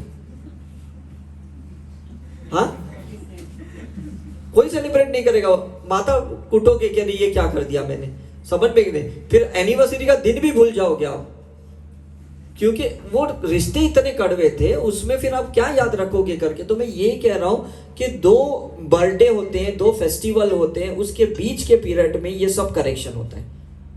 कल रात को 10 बजे, आज रात को 10 बजे, उसके बीच में का करेक्शन करना है, तो आगे के 24 घंटे अच्छे जाएंगे। कहने का मतलब है। तो रिग्रेशन का मतलब ये होता है कि थोड़ा पीछे जाओ, देखो क्या गलत किया, और थोड़ा पीछे जाओ, देखो क्या गलत किया, और थोड़ा पीछे जाओ, देखो क्या गलत किया। जहां जहां पे जो जो गलतियां की थी उसका करेक्शन कर लो और फिर प्रेजेंट में आ जाओ, फिर आपको बहुत अच्छा लगेगा, अरे वाह, that's wonderful life. Is it right और रॉन्ग? तो रिग्रेशन का मतलब है कि हर जगह पे जहां गलतियां की थी, कमियां खामियां का हमने जो सीड्स डाला था, जो हमने चार्ज किया, वो अब डिस्चार्ज नहीं होना चाहिए। ऐसा आपने जो सीड्स डाली थी वो रिग्रेशन में ही पता चलेंगे, ऐसे पता नहीं चलेंगे। इज इट राइट और रॉन्ग? राइट। अभी मैं कोई प्रॉपर्टी यहां खरीदने जाता हूं, कोई प्रॉपर्टी, तो मुझे देखना पड़ेगा कि ये प्रॉपर्टी पहले किसके पास थी, क्या उसने सारे पेपर्स क्लियर किए थे कि नहीं, उसका कोई डेप्थ तो नहीं है, उसकी कोई लोन तो नहीं है, देखूंगा कि नहीं, राइट। उसके और पीछे जाऊंगा कि भाई इसके ऊपर कोई केस तो नहीं चल रहा है प्रॉपर्टी के ऊपर। Is it right? जब मुझे लगेगा ये सब कुछ क्लियर है, एनओसी है, तब मैं वो प्रॉपर्टी खरीदूंगा कि नहीं। Is it right? मतलब आप सोचो, एक जमीन खरीदने के लिए भी मुझे इतना क्लियरेंस चाहिए। आपको तो पूरी जिंदगी जीनी है, आपको नहीं लगता क्लियरेंस की बहुत जरूरत है आप लोग को? Tell me. अब ये दो चीज आप लाइफ में कभी मत रखना, एक रिग्रेशन पे डाउट मत रखना और एक रिग्रेशन से फियर मत रखना। ये चीज ध्यान में रखो। कभी डाउट मत रखना कि मैं पास्ट में जा पाऊंगा क्या, और ये फियर भी मत रखना कि अगर मैं वापस नहीं आया तो प्रेजेंट में वैसे भी कौन सा एंजॉय कर रहे हो। अगर पास्ट में रह भी गए तो वहां रह लेना, और ऐसा तो कभी होगा ही नहीं। क्यों? क्योंकि हमने जितने भी लोगों के पास्ट लाइफ रिग्रेशन किए हैं, और वो बंदा कहता है मुझे नहीं आना है वापस प्रेजेंट, बोलता मत, हम फिर जाते हैं अपना लंच वंच करके आते, तब तक तो प्रेजेंट में आ जाता है। वो कितना देर पास्ट में रहेगा वो, कितना, क्योंकि हमने माइंड से लेके गए ना, कोई बॉडी से थोड़ी लेके गए। ऐसा अरे मैंने राजा देखा, अब तो मुझे यही दरबार चाहिए, यही महल चाहिए। 5 मिनट बाद होश में आएगा कि भाई उसकी काम वाली बाई आई है, उसकी सैलरी देनी है उसको, उसका राज दरबार कुछ नहीं दिखेगा उसको, क्योंकि अब प्रेजेंट में आना ही पड़ेगा उसको। अभी यूएस में मैंने एक बंदे को करवाया, अंकल थे 74 ईयर, मुझे बोलते हैं सर आप कितना भी करो मैं पास में नहीं जाऊंगा, बिकॉज मैं कोई मेडिटेशन नहीं करता हूँ, मैंने कुछ हीलिंग नहीं सीखी। मैंने कहा ओके अंकल, देखेंगे, ट्राई करते हैं। जैसे मैंने स्टार्ट किया, रिलैक्स किया, और वो सारे 24 तीर्थंकर को देखने लगे जैन के। अब बोलते अब मैं तो वापस नहीं आऊंगा, मैं तो तीर्थंकरों के साथ ही रहूंगा। मैंने आधे घंटे बोले वापस आओ, नहीं है। 1 घंटा मैं बोला वापस आओ, नहीं है। 1.5 घंटा बोला वापस आओ, नहीं है। मैं बोला जाने दो, मेरा तो खाने का टाइम हुआ है, मैं तो चला गया। 10 मिनट में वो आ गए मेरे साथ, क्या खा रहे हो आप, जाएंगे कहाँ पे, मतलब थोड़ी कुछ ऊपर जाके तीर्थंकर उनको साथ में रखने वाले करके, इतने तो कोई प्योर इंसान नहीं है वो। इज इट राइट और नॉट? कहने का मतलब है डरो मत, फियर मत रखो कि कोई पास में कुछ नहीं होना। और लोग बोलते हैं कि पास का अगर कुछ दिख जाएगा हम उसको हैंडल नहीं कर पाएंगे, तो लेकिन पास्ट का किसका दिखेगा, आपका ही तो दिखेगा ना। इज इट राइट और रॉन्ग? अभी आपने अपना ब्लड टेस्ट करवाया फॉर एग्जांपल, कुछ भी प्रॉब्लम आया, राइट, आप डॉक्टर के पास जाओगे तो डॉक्टर ये भी तो पूछेगा ना पहले कभी टेस्ट किया था, आप बोले हाँ पहले भी किया था, हाँ उसकी भी रिपोर्ट दिखाओ मुझे। तो वो रिपोर्ट किसके रहेंगे, आपके ही तो रहेंगे। तो इसमें डरने वाली बात कि आप थोड़ी बोलेंगे नहीं नहीं मैं पहले की रिपोर्ट्स नहीं दिखाऊंगा, मैं तो अभी के ही दिखाऊंगा। उसको हिस्ट्री तो पता होनी चाहिए कि भाई एक्चुअली कब से आपका कोलेस्ट्रॉल बढ़ा है, शुगर बढ़ा है, कब से आपका ब्लड प्रेशर बढ़ा है, ओरिजिन कब से है, उस हिसाब से वो आपकी ट्रीटमेंट कर पाएगा। Is it right? तो हमने भी जितने भी मतलब रिग्रेशंस किए हैं लोगों के, हमें ओरिजिन देखने के लिए किए, कॉज देखने के लिए किए। और जब कॉज पता चला, आप कॉज देखो, 2 ही चीजें आपको मैं क्लियर बताता हूँ, कॉज सिर्फ 2 ही है लाइफ में। एक कॉज है इग्नोरेंस का, अज्ञानता का, हमको ज्ञान नहीं था, हमने गलतियां कर ली, that was the one cause. दूसरा कॉज क्या था, ज्ञान था लेकिन ईगो बहुत था। 2 ही कॉज होते हैं रिग्रेशन में, और हम उस दोनों को निकालते, कैसे निकालते मैं आपको बता रहा हूं। जब भी रिग्रेशन करते हैं ना, हम देखते हैं कि यार ये इग्नोरेंस की वजह से इसने गलती कर दी, इस बेचारे को अक्ल थी नहीं, तो हम उसको ज्ञान देते हैं, उसको नॉलेज देते हैं, जैसे कृष्ण ने अर्जुन को दिया था। ये पहला स्टेप करते हैं। दूसरा बात, जब हमको लगता है कि भाई इसने ईगो की वजह से ये गलती की है करके, नहीं मैं तो मार दूंगा भाई, वो कैसे मेरे से आगे जा रहा है, तो हम उसको फिर लॉ ऑफ कर्मा समझाते हैं, हम उसको कुछ हीलिंग करते हैं, हम उसको हायर एनर्जी से कनेक्ट करते हैं, उसको गॉड गॉडेसेस से कनेक्ट करते हैं। उसके बाद जब उसकी कॉन्शियसनेस राइज होती है ना, तो वो ईगोलेस हो जाता है। उसके अंदर से उसकी आई निकाल देते हैं, आई का मतलब उसकी आइडेंटिटी निकाल देते हैं, और जब वो आइडेंटिटी निकल जाती है तो ईगो भी चला जाता है रिग्रेशन में। इज इट राइट और रॉन्ग? समझ में कि नहीं? आप अगर मर्सिडीज गाड़ी चला रहे हो या टू व्हीलर चला रहे हो, अगर आपने सिग्नल क्रॉस किया गलती से, तो आपका लाइसेंस भी कोई मायने नहीं रखता, आपका चलन कटने वाला है। इज इट राइट और रॉन्ग? फिर वो आपकी आइडेंटिटी नहीं चलेगी, अरे मैं तो 20 साल से गाड़ी चला रहा हूं, ये कोई बात नहीं। प्रेजेंट में गलती की, फाइन भरना पड़ेगा आपको। तो वो आपका ईगो टूट जाता है कि मैं तो इतने साल से गाड़ी चला रहा हूं, खत्म हो गई। आपकी आइडेंटिटी की वैल्यू कब तक है? जब तक आप यूनिवर्स के लॉ से चल रहे हो, तब तक आपकी आइडेंटिटी की कोई वजूद है। इज इट राइट और रॉन्ग? मतलब अगर कोई एक डॉक्टर कार्डियक सर्जन 25 साल से लीलावती में ऑपरेशन कर रहा है और उसका कोई केस फेल हो गया ना, तो आदमी वो 25 साल का रिकॉर्ड नहीं देखने वाला, देखेगा। इसलिए हाईवे पे लिखा रहता है, नजर हटी दुर्घटना घटी, लिखा रहता है, राइट? तो हमारे भी क्या है कि जहां जहां पे भी हमारी लोअर कॉन्शियसनेस के वजह से, ईगो के वजह से, इग्नोरेंस के वजह से जहां पे भी हमारी कुछ गलतियां हुई है, हम रिग्रेशन में उसको क्लियर करते हैं। और जब हम उसको क्लियर करते हैं ना, फिर हमें समझ में आता है कि अब ये गलती मुझे दोबारा नहीं करनी, बिकॉज मुझे लाइफ में प्रोग्रेस करना है। समझ में कि नहीं? क्योंकि प्रोग्रेस तब होगा जब पहले का क्लियरेंस होगा, अदरवाइज प्रोग्रेस नहीं हो सकता। प्रीलिम एग्जामिनेशन में जो गलती करी थी स्टूडेंट ने, वो करेक्शन नहीं करेगा तो बोर्ड यूनिवर्सिटी के एग्जाम में वही गलती दोहराने वाला है। That is 100% sure. Is it right और रॉन्ग? राइट? तो कहने का मतलब है, ये जो रीटेक होता है ना, बार बार यही सिचुएशन आपकी लाइफ में आती है, ऊपर वाला ही आपको सिचुएशन में डालता है, क्योंकि आपने अभी तक 100% उसको पास आउट नहीं किया, 100% आपने उसको क्लियरेंस नहीं किया। हमको इंडिया में तो क्या है पता है, जब टू व्हीलर का लाइसेंस लेते हैं ना, तो सिर्फ वो 8 का पट्टा बोलते मारो और वो लाइसेंस देते, 3-4 साइन पूछते हैं। मैं अब यूएस गया तो उन्होंने बोला हमको 3 बार रिजेक्ट किया, हमको 4 बार रिजेक्ट किया। बोला इतना क्या रिजेक्ट किया, तुम तो इंडिया में इतने साल से गाड़ी चला रहे थे। बोले नहीं, उनके लॉज बहुत सख्त होते हैं। समझ में कि नहीं? मतलब वो हर चीज देखते हैं कि भाई कितने टाइम में आप रिवर्स ले पा रहे हो, है ना, आप हाई स्पीड में कैसे गाड़ी चला रहे हो, लो स्पीड में कैसे चला रहे हो, मतलब आप में कितना पेशेंस है, हर चीज देखिए। पेशेंस क्यों देखते हैं? क्योंकि वहां के लॉ के हिसाब से अगर इंसान आता है बीच में तो आपको उनको जाने देना पड़ता है, तो वो भी बहुत मायने रखता है। तो इंडियन वाले वहां मैक्सिमम इसलिए फेल होते हैं लाइसेंस के लिए, क्योंकि उनको पेशेंस ही नहीं है, और वो उनको पता भी नहीं होता। उनको लगता है कि तो गाड़ी की चेकिंग हो रही है, नहीं, वो जो आरटीओ ऑफिसर होता है वो पेशेंस चेक कर रहा है। तो कैसे चेक करता है वो, उसका मैं आपको एक एग्जांपल देता हूँ। मैं जब लास्ट टाइम यूएस गया था आरटीओ में, तब मुझे समझ में आया, क्योंकि मैं यहाँ से इंटरनेशनल लाइसेंस लेके गया था और वो तो ऐसे ही मिल गया मुझे बगैर कुछ, ये अभी भी लेके गया था ऐसे। लेकिन जब आरटीओ में वहां पे गया तो उन्होंने मेरे को गाड़ी में बिठाया, और गाड़ी में बिठाने के बाद उन्होंने 15 मिनट, 20 मिनट, आधा घंटा कुछ बोला ही नहीं। तो मैं सोचा ये क्या है, बिठा दिया और कुछ बोल नहीं रहे। वो मेरी पेशेंस चेक कर रहे थे कि गाड़ी में आप कितनी देर ऐसे ही बैठ सकते हो, और अगर आप बैठ ही है 15 मिनट, आधा घंटा, 1 घंटा, उसके बाद उसका वो एक टिक होता है, मतलब वो पेशेंस टिक होता है, लाइसेंस तभी भी नहीं मिलता है आपको। समझ में आ रहा है कि नहीं? तो मैं ये आपको कहने की बात कर रहा हूं कि हर चीज वहां पे ना इंडिविजुअली, डिजिटली गिनी जाती है। हमारे यहाँ पे ओवरऑल लाइसेंस मिल जाता है कि अंदर से उसने थोड़ा बहुत चला लिया, दे दो उसको licence.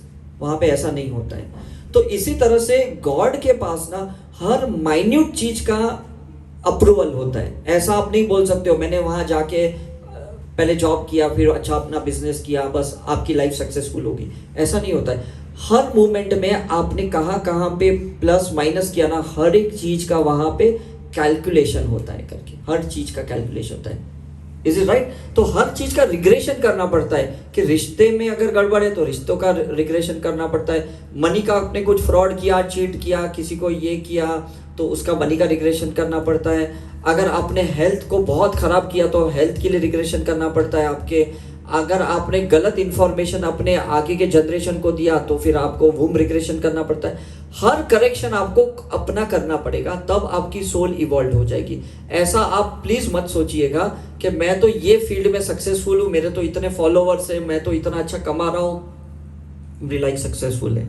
It's not that way. आपकी यूनिकली सिर्फ उसी डायरेक्शन में लाइफ सक्सेसफुल है, दूसरे एंगल से, दूसरे डायरेक्शन से आप अभी भी अनसक्सेसफुल हो। इज इट राइट और नॉट? इज इट राइट और रॉन्ग? दूसरे डायरेक्शन से अब कितने भी बड़े स्पिरिचुअल टीचर हो, आपके लाखों फॉलोवर्स है, लेकिन यहाँ गांठ निकली ना कैंसर की, इसका मतलब अभी भी हेल्थ में वो फेलियर है, उसको रिग्रेशन यहाँ करने की जरूरत है। वो ये नहीं बोल सकता कि मेरे इतने, मतलब 2007 में मैं जब पुट्टपति गया था सत्य साई बाबा को मिलने, जब मुझे ऑरा के लिए बुलाया, तो मैंने गुरु पूर्णिमा का एक दिन पहले गया था, वहां पे मैंने किया ऑरा। मैंने कहा कि गुरुजी आपके ऑरा में ये साइड पे पैच है, रेड पैच है, ब्लैक पैच है। तो मुझे बोला इसका मतलब क्या? मैंने कहा इसका मतलब है कि आपकी किडनी का कुछ इश्यू लग रहा है और हार्ट का कुछ इश्यू लग रहा है। बोले ऐसा तो कुछ है नहीं, मुझे आई एम तो सो नॉर्मल, और मैं तो इतने सारे चमत्कार मैजिक करता हूँ, मेरे सामने भी उन्होंने करके बताया।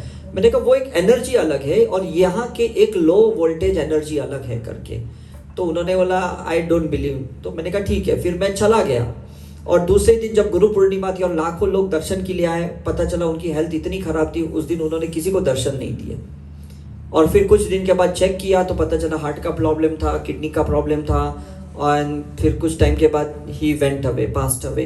तो इसका मतलब है कि हमारा ऐसा नहीं है कि एक डायरेक्शन में अगर हमको कोई अप्रूवल मिला है सक्सेस का, हम ओवरऑल अप्रूव्ड हैं। Is it that? Her individual रिश्ते में सक्सेस चाहिए, हर इंडिविजुअल हमारा मनी ट्रांजैक्शन में सक्सेस चाहिए। आपने HDFC में कितना भी मतलब पैसा जमा किया है, अगर आपने ICICI से लोन लिया और आपने EMI पे नहीं किया, आप फेलियर हो। अब ये नहीं बोल सकते मेरा HDFC का स्टेटमेंट देखो मेरे पास तो कितने पैसे हैं, वो बोलेगा यार तुम्हारा ICICI का तुम पेमेंट नहीं कर रहे हो, तुम वहां पैसे डाल के क्या कर रहे हो? Is it right? तो ये एक ईगो का फैक्टर है जहां हम सब लोग ये ब्लाइंडली मान लिए हैं कि मैं सक्सेसफुल हूं, मुझे किसी चीज की रिग्रेशन करने की जरूरत नहीं है, मुझे किसी की फॉरगिवनेस करने की जरूरत नहीं है, मुझे कहीं पे क्षमापना करने की जरूरत नहीं है, क्योंकि मैं तो वहां पे सक्सेसफुल हूं। लेकिन जहां नहीं है वहां का क्या?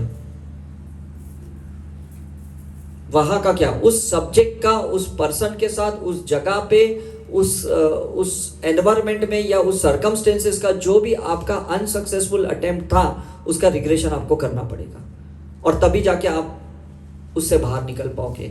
ऐसा आप नहीं बोल सकते कि नहीं मैंने ये नहीं भी किया तो क्या फर्क पड़ता है।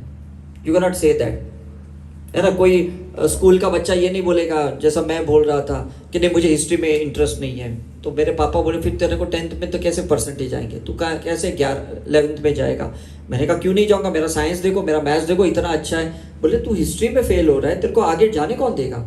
और फिर मुझे उस दिन समझ में आया कि ओवरऑल सब चीज में कुछ लेवल तक आगे जाना पड़ता है। भले आप 100 स्कोर ना करो, लेकिन एटलीस्ट 35 की स्कोरिंग तो करनी पड़ेगी कि नहीं।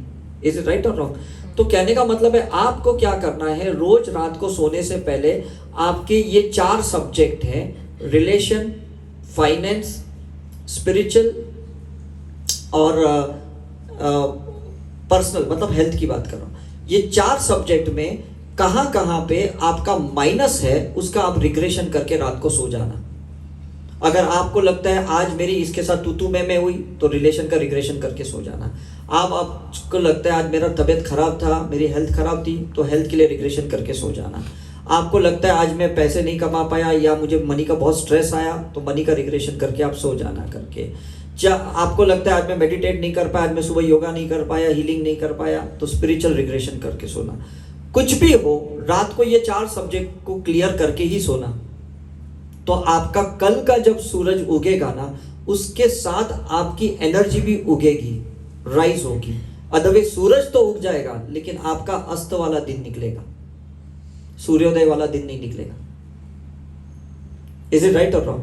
लोग आगे चले जाएंगे, लोग आपके लिए रुकने नहीं वाले, आप पीछे रह जाओगे। क्यों? क्योंकि रात को आपने क्लियरेंस नहीं किया। एम आई राइट और रॉन्ग? तो रिग्रेशन का ये मतलब नहीं कि आप हमारे पास आओ, हम आपको लेटाएं, हम आपको सुलाएं, हम आपको पीछे जन्म में लेके जाएं। ये बहुत रॉन्ग कॉन्सेप्ट है। रिग्रेशन का मतलब है फॉरगिवनेस करना, क्लियरेंस करना, करेक्शन करना, ट्रांसफॉर्मेशन करना, रिवॉल्यूशन करना, इवोल्यूशन करना, ये सब रिग्रेशन में आता है। और उसी को हम रिट्रीट्स में बहुत डिटेल में समझाते हैं हम, क्योंकि क्या होता है, ये तो अभी 1 घंटे का है, इसमें ज़्यादा हम खींच नहीं सकते हैं, लेकिन इसका प्रैक्टिकल सेशंस होना बहुत ज़रूरी है। तो जो लोग हमारे रिट्रीट्स में आते हैं 5 डेज, चाहे वो पंचगनी है, शिरडी है, ऋषिकेश, कहीं पे भी है, वो उसको एक्सपीरियंस करते हैं कि हाँ ये फॉरगिवनेस अच्छा ऐसे किया जाता है। ओ ये होपनोपे के साथ किया जाता है, अच्छा ये साइकिक सर्जरी के साथ किया जाता है, अच्छा ये करुणा हीलिंग के साथ किया जाता है। तो ये लोग समझते हैं कि इस तरह से प्रैक्टिकल किया जाता है। और जब आप वापस आने के बाद उस प्रोटोकॉल को, उस मॉड्यूल को कंटिन्यू करते हो ना, आप समझ जाओगे अरे पहले और मेरी अभी की लाइफ में कितना चेंज आया।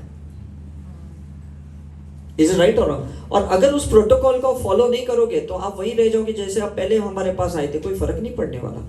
आप ऐसा नहीं बोल सकते मैंने अटेंड किया अब तो मुझे कोई करने की जरूरत नहीं। It's not like that, right? मैंने अगर 95 में मेडिकल पास किया था और अगर आज आप मुझे कोई फाइल दिखाते हो, मैं बोलूंगा नहीं वो तो तभी मैंने कुछ पढ़ा था, डायग्नोसिस किया था, अब मुझे तो पता नहीं। तो फिर आप दूसरी बार मुझे फाइल नहीं दिखाओगे, बोलोगे इसको तो कुछ पता ही नहीं है।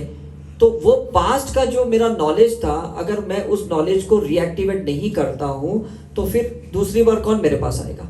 तो पास्ट का आपका पोटेंशियल था, आपका नॉलेज था, आपकी टैलेंट थी, आपकी जो भी इंटेलिजेंसी थी, बुद्धि थी, उसको अगर आप प्रेजेंट में रीएक्टिवेट नहीं करोगे, आपकी मार्केट वैल्यू खत्म हो गई। Is it right? तो रिग्रेशन में हम क्या करते हैं, पुरानी अनवांटेड चीजों को निकालते हैं, फिर जो भी चीजें बची है उसको हम रीएक्टिवेट करते हैं। समझ में कि नहीं? मतलब एक नया मोबाइल लेने के पहले पुराने मोबाइल से बहुत कुछ आप डिलीट कर देते हो अनवांटेड, फिर नए मोबाइल को सिंक करते हो। अब क्या होगा? वही चीजें आएगी जो आप चाहते हो, अनवांटेड चीजें तो नहीं आएगी।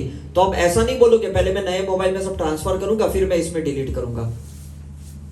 फिर तो वही प्रोसेस करना पड़ेगा जो आपको पुराने मोबाइल से करना पड़ा, फिर उसमें से भी डिलीट करना पड़ेगा, इसमें से भी डिलीट करना पड़ेगा। इससे तो बेटर है कि आप पहले डिलीट करो नए फोन लेने ट्रांसफर करने के पहले, तो रात को करो ताकि सुबह वो कैरी फॉरवर्ड नहीं है। एम आई राइट? तो रिग्रेशन का मतलब है कि उसको रिलीव करना, उसी सीन को, उसी सिनेरियो को, उसी घटना को वापस दिमाग में लाना। ये जो घटना हुई थी इसमें शुरुआत किसने की? मतलब ऐसा नहीं है कि उसने ताने मारे या उसने मुझे रोका टोका, वही शुरुआत थी, नहीं। शायद 10 दिन पहले भी ऐसे कुछ चीजें हुई, अच्छा 2 महीने पहले भी ऐसे, अच्छा 2 साल पहले भी, वो अनरिजॉल्व थी, वो रीट्रिगर हुई। Is it right? अनरिजॉल्व थी, अनहील्ड थी वो चीजें, वो हमने उसको सप्रेस किया था, उसको क्लियरेंस नहीं दिया था। तो वो चीजें वापस आएगी कि नहीं, रीएक्टिवेट होगी? मुझे बताओ। तो रिलेशनशिप में यही तो हो रहा है कि नहीं? मुझे बताओ। जब घटना होती है शायद हम तभी भड़ास नहीं निकालते, लेकिन 10 बार ऐसे होने के बाद हम ऐसे निकालते, तब हम दूसरे कहते हैं इसमें इतना बड़ा क्या इशू था, इतना क्यों बड़ा हंगामा किया, लेकिन उसके पहले 9 टाइम जो हुआ था वो आपने सप्रेस किया था। Is it right? तो हम क्यों ऐसे बर्स्ट आउट करें और हम अपनी हेल्थ को 9 टाइम खराब करें और 10वीं टाइम सामने वाले को टॉर्चर करें, उसको हर्ट करें, उसके पहले हम रिग्रेट करके क्लियर ना करें?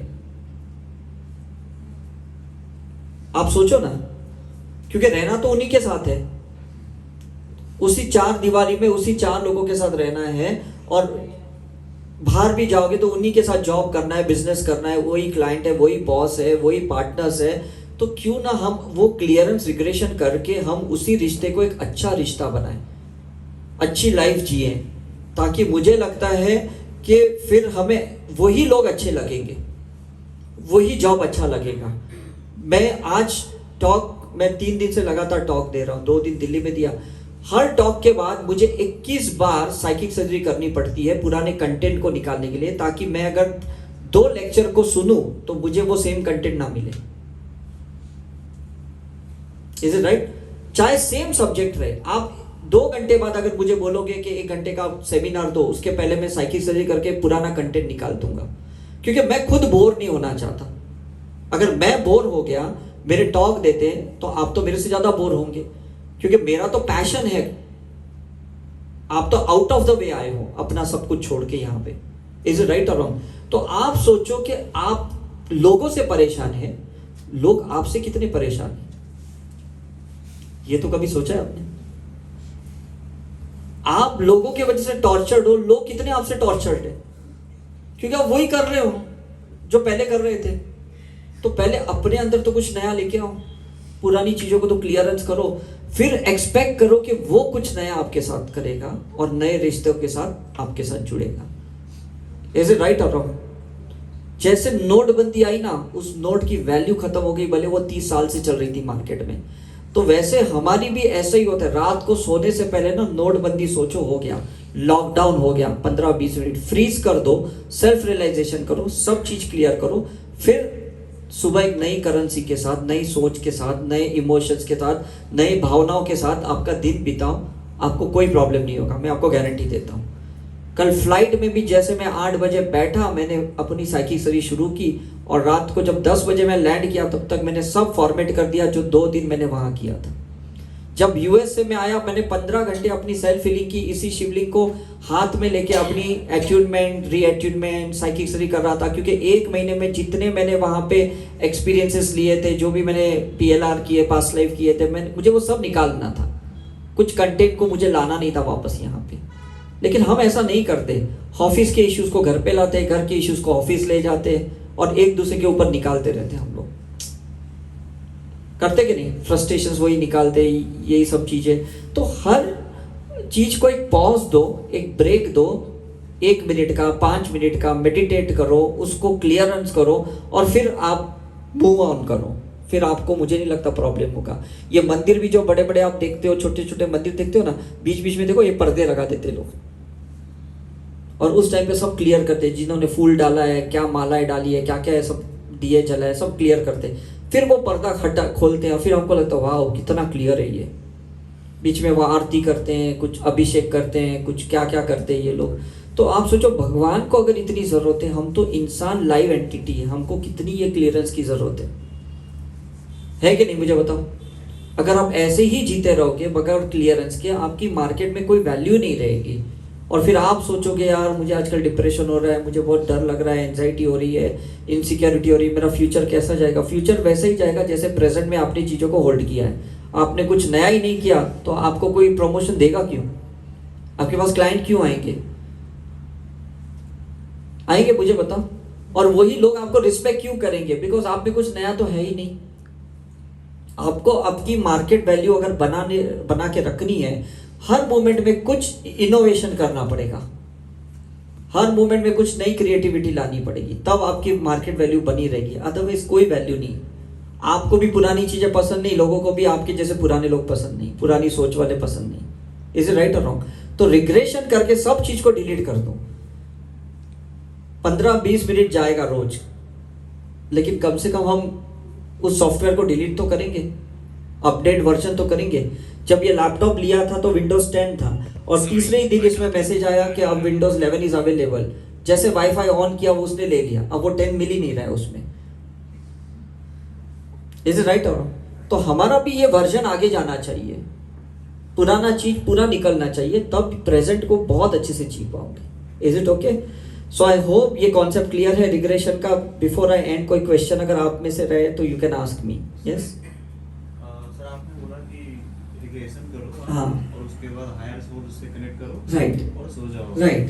तो उसमें मैं इसी से थोड़ा एक क्वेश्चन पूछना चाहता हूँ कि जो अपना यूट्यूब पे हायर सोल फ्रीक्वेंसी करके बहुत सारे हाँ, मेडिटेशन राइट दिए गए, past life regression, right, connection, Jesus healing, right. अगर वो म्यूजिक के साथ अगर जाएंगे तो कुछ मतलब फर्क पड़ेगा। मैंने कहा ना कि मैंने भी बहुत सारे ईयरपॉड्स खरीदे, अलग अलग ट्राई किए मैंने, कि मुझे और अच्छे से क्लियर हाई फ्रीक्वेंसी का म्यूजिक सुनाई दे। समझ में कि नहीं? तो मैं बहुत सारे एक्सपेरिमेंट्स करता हूँ, बिकॉज टेक्नोलॉजिकल पर्सन हूँ, तो मुझे समझ में आता है। हम सोचते हैं अरे क्या है, ये 1000 रुपये का एयरपॉड्स है, ये 25,000 का है, यही तो म्यूजिक आने वाला है। ऐसा नहीं होता है। उसमें जो फाइन ट्यूनिंग होती है ना, जैसे अभी पहले 6600 में 2 मेगापिक्सल के फोटोज निकालने जाते थे, अब 43 मेगापिक्सल 46 मेगापिक्सल के फोटो निकाल, तो क्लियरिटी बढ़ गई कि नहीं? आपको पता है ह्यूमन की आईज कितनी मेगापिक्सल की होती है? किसी को पता है? 547 मेगापिक्सल का कैमरा है उसके अंदर, तभी पास्ट लाइफ रिग्रेशन इतना इजी हो सकता है। तो हम जब किसी को भी सुन कर देते हैं, मतलब सुन का मतलब जैसे एनेस्थेसिया होता है ना, तो माइंड का और बॉडी का एनेस्थेसिया कर देते हैं, रिलैक्स कर देते हैं, उसका 547 मेगापिक्सल एक्टिवेट होता है। और जब मैं किसी का रिग्रेशन करता हूँ ना, मेरा पता नहीं बाय डिफॉल्ट मेरा उतना 547 का मेगापिक्सल एक्टिव होता है, मैं उनके पास्ट लाइफ में घुस जाता हूँ और मैं देखना शुरू कर देता हूँ। फिर मैं उनको बोलता हूँ आपको ये दिखता है, बोलते हैं हाँ ये दिखता है, ये आदमी दिख रहा है, ये सीन दिख रहा है, ये साल दिख रहा है। इसलिए पिछले 8 साल से मैंने रिग्रेशन बंद कर दिया, बिकॉज मुझे घुसना पड़ता था, उसमें सिंक होना पड़ता था, फिर मुझे बाहर आने में डिफिकल्ट होता था, क्योंकि हर एक जन अपनी लाइफ देखता था और मुझे उसकी लाइफ में डूबना पड़ता था। तो ये है कि आपका मेगापिक्सल, दो ही चीजें देखो, एक मेगापिक्सल और एक ये ऑडिटरी फ्रीक्वेंसी, ये दो फ्रीक्वेंसी को जितनी शार्प करोगे ना, आपको अच्छी सुनाई देगी चीजें और अच्छी दिखाई देगी, और यही चीजों की वैल्यू है इस दुनिया में, और कोई चीज की नहीं है, समझ में। तो रिग्रेशन का मतलब है कि पुराने मेगापिक्सल के इमेजेस को डिलीट करना, ताकि आगे का मेगापिक्सल का यूज कर सकते हो।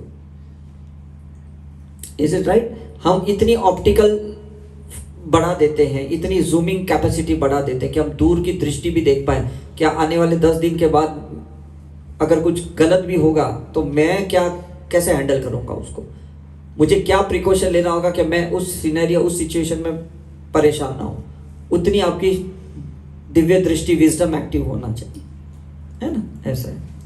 सर आपने कहा कि जैसे कि अभी जैसे यहाँ 1 घंटे का लेक्चर, हाँ। तो उसके मुझे किस टाइम, Yes.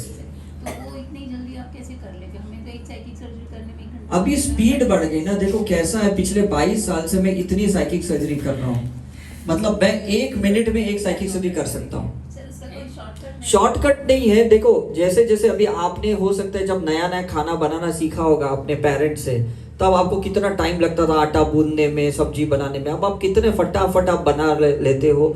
ये क्या होता है, जैसी चीज़ों को आप एक्सपर्टाइज्ड हो जाते हो ना, फिर आपको इजी हो जाता है करना। जब हम नई गाड़ी चलाते 10-20 की स्पीड से ज़्यादा नहीं चलाते, अब तो हम 120 की स्पीड से भी गाड़ी चलाते तो कोई फर्क नहीं पड़ता। अब इतनी एक्सपर्टाइज्ड हो गई ना हम लोग, राइट? मतलब अब कॉन्फिडेंस लेवल जब बढ़ जाता है ना, तो समय कम लगता है। हाँ लेकिन जा नहीं पाया। हाँ, लेकिन फिर 2-4 दिन के बाद ऐसे अजीब सपने, 21 दिन से 45 डेज एक्चुअली वो होती है, it is called soul surgery. तो उस टाइम भले कुछ नहीं देखोगे 1.5-2 घंटे के अंदर, लेकिन सर्जरी शुरू हो गई है, और वो 21 दिन 45 दिन तक चलती है, और उसको रोज थोड़ा थोड़ा बिट्स एंड पीसेस में देखना पड़ता है, और धीरे धीरे उस सारे पीसेस को जब आप मिलाओगे तो एक क्लियर पिक्चर हो जाएगा कि ये क्या था। लेकिन सर मैंने व्हाइट लाइट देख पहली बार, हाँ। मेडिटेशन नहीं कर पाता, हाँ। मेडिटेशन करने बैठता हूँ तो हाँ। उधर पेन होता है। हाँ, राइट राइट मैं राइट, कभी मेडिटेशन कर नहीं पाते। हाँ, हाँ, कर ही नहीं पाता। ये इसलिए पेन होता है ना, क्योंकि मेडिटेशन में क्या होता है, हमारे जो स्पिनिंग ऑसिलेशंस है ना चक्रस के, वो हाई हो जाते हैं, तो हम उसको टॉलरेट नहीं कर पाते, है ना। हम मतलब हमें आदत नहीं है ना किसी को हाई फ्रीक्वेंसी, जैसे अभी मैं अचानक ये खिड़की खोल दूंगा और एकदम सनलाइट आएगी, तो आदत नहीं है आपको इतनी तेज लाइट देखने की, राइट? तो ये पेनफुल चीज है। तो पास्ट लाइफ भी क्या है ना, उस टाइम पे हम डर डर डर के कर रहे थे, डाउट लेके कर रहे थे, और फिर हम बोले कुछ नहीं दिखा, चलो आ जाओ। फिर धीरे धीरे जब हम डाउट नहीं करते, जब फियर नहीं, तो अब धीरे धीरे दिखना शुरू हो जाते हैं। तो ये नॉर्मल चीजें हैं कि जब आप डरते हो ना, रूट चक्र को कड़क कर लिए, तो रूट चक्र में ही तो पास्ट लाइफ है, खुलेगा नहीं। और रूट चक्र नहीं खुलेगा जिससे आइज कनेक्टेड है, विजन कनेक्टेड है, तो आइज देखेगी नहीं। जैसे आपने रूट चक्र को रिलैक्स कर दिया, अब तो कहाँ मैं देख रहा हूँ, अब तो मैं बाहर आ गया, फिर देखना शुरू करोगे, राइट? तो ये चीजें होती है करके। यस, और कुछ? सर मी पण आता पाठीमागे 5 लाख केलेलं, हां. तर त्याच्यानंतर अगोदर ना मला डोळ्यांनी दिसतात, म्हणजे कमी दिसायला हां. लागलं, आणि जेव्हा 5 लाख केलं त्याच्यानंतर मला डोळ्यांनी व्यवस्थित दिसायला लागलं। राइट राइट, हा, पण आता मला पुन्हा तो प्रॉब्लेम वो हीलिंग करनी पड़ेगी ना। अभी मेरा भी ये समझो पीछे का ये ऑसिपिटल रीजन बोलते हैं हम मेडिकली, जहाँ पे सारे इमेजेस होते हैं। तो पास्ट लाइफ रिग्रेशन में जैसे जैसे ये खत्म हो जाते हैं ना, आपका विजन क्लियर होता है। मैं 10th स्टैंडर्ड में था, तब मेरे 3.5-4 नंबर चश्मे के थे, धीरे धीरे बढ़ते 5.5 तक पहुंच गए। लेकिन जब मैंने पास्ट लाइफ रिग्रेशन करना शुरू किया, अभी मेरा 0.5 नंबर है चश्मे का। मैं पहनता नहीं हूँ तो भी फर्क नहीं पड़ता, ड्राइविंग करते वक्त या कुछ भी एक्टिविटी, टीवी देखते वक्त भी अगर कुछ नहीं, मतलब पहना नहीं, तो भी मुझे क्लियर दिखता है। तो वो डॉक्टर कहते हैं कि ये एज में तो बढ़ने चाहिए, आपकी एज में कम कैसे हो रहे हैं, समझ रहे हो? जैसे आपकी एज आगे बढ़ती है तो चश्मा के नंबर बढ़ जाते हैं ना, लेकिन मेरे इसलिए कम हो रहे हैं बिकॉज मैं ज़्यादा प्रोसेस उसके लिए नहीं कर रहा हूँ। मैं कर रहा हूँ कि अंदर जो मैंने इमेजेस पकड़ के रखा, अभी मैंने 131 पास्ट लाइफ देखी, तो इतनी चीज़ें मैंने डिलीट कर दी है, तो इतनी डिलीट की तो मेरा विजन क्लियर ही होने वाला है ना। समझ में कि नहीं? मतलब बुढ़ापे में भी आप देखते हो जो 70-80s में कितने मोटे चश्मे क्यों आते हैं, क्योंकि कितनी चीज़ें पकड़ के रखे हैं। लेकिन अगर आप उसमें से डिलीट करोगे साइकिक सर्जरी करके, जैसे भी रिग्रेशन करके, फिर उसके चश्मे के नंबर कम हो जाएंगे, बिकॉज यहाँ से क्लटर ही निकाल दिया है ना। आपने बोला कि regression can help with health issues और यस तो वो कैसे हेल्प करता है? देखो हमारा जो सेल है ना, मतलब जो भी अभी 63 ट्रिलियन सेल्स है बॉडी में, हर सेल है ना कुछ थॉट्स और इमोशंस या ट्रॉमास को लेके पकड़ के बैठा हुआ है। तो जैसे हम उसको रिलीज करते हैं ना, तो धीरे धीरे वो सेल्स के वाइब्रेशंस बढ़ जाते हैं, उसकी मतलब जो एनर्जी लेवल होती है वो हाई हो जाती है ना। जो वो बीटा फ्रीक्वेंसी में वो वाइब्रेट करता है वो अल्फा में कर रहा है, और बॉडी नॉर्मली अल्फा फ्रीक्वेंसी में ही जीती है ना। तो अभी समझो किसी का लिवर है, उसकी बीटा फ्रीक्वेंसी में चल रही है एंगर के वजह से, राइट। तो जैसे जैसे रिग्रेशन करते हो तो वो धीरे धीरे अल्फा में जाएगी, तो उसका सिरोसिस ऑफ लिवर निकल सकता है, उसका मतलब फैटी लिवर निकल सकता है, कुछ भी ऐसे हो सकता है। और बाद में देखोगे अरे कुछ ना डाइट किया ना दवाई ली, ये कैसे ठीक हो गया लिवर? क्यों? क्योंकि वो अल्फा में आ गया, और अल्फा में ही हमारी बॉडी रिदमिकली चलती है करके। तो ये बहुत ज़रूरी है कि हमें अपने बॉडी सेल्स के अंदर से वो मेमोरीज निकालना। यस। पर कितना टाइम लगता है हील होने के लिए 21 दिन लगता है। मैंने कहा ना 21 से 45 दिन लगता है। ऐसा कुछ जो बहुत पुरानी चीज़ें होती है वो 90 दिन तक समय लगता है।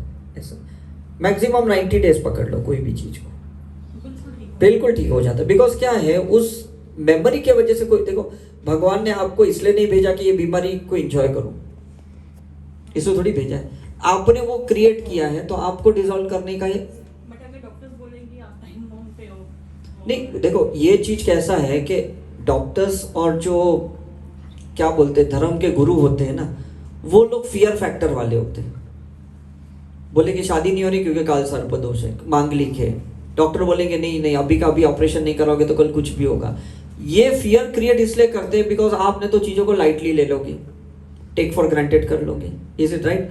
लेकिन ये आपकी इनर कॉलिंग है। अगर आपको लगता है नहीं मुझे थोड़ा टाइम देना है और मुझे नेचुरली ठीक करना है, तो आप कर सकते हो, है ना। और अगर आपने सर्जरी करा भी ली, कोई ऑपरेशन करा भी लिया, ट्रीटमेंट करा भी लिए फॉर एग्जाम्पल, तो भी ये मत सोचना कि हाँ मेरी बीमारी निकल गई। वो तो शरीर से निकली, मन से तो अभी भी अंदर है ही बीमारी, रिलैप्स तो होने ही वाली है।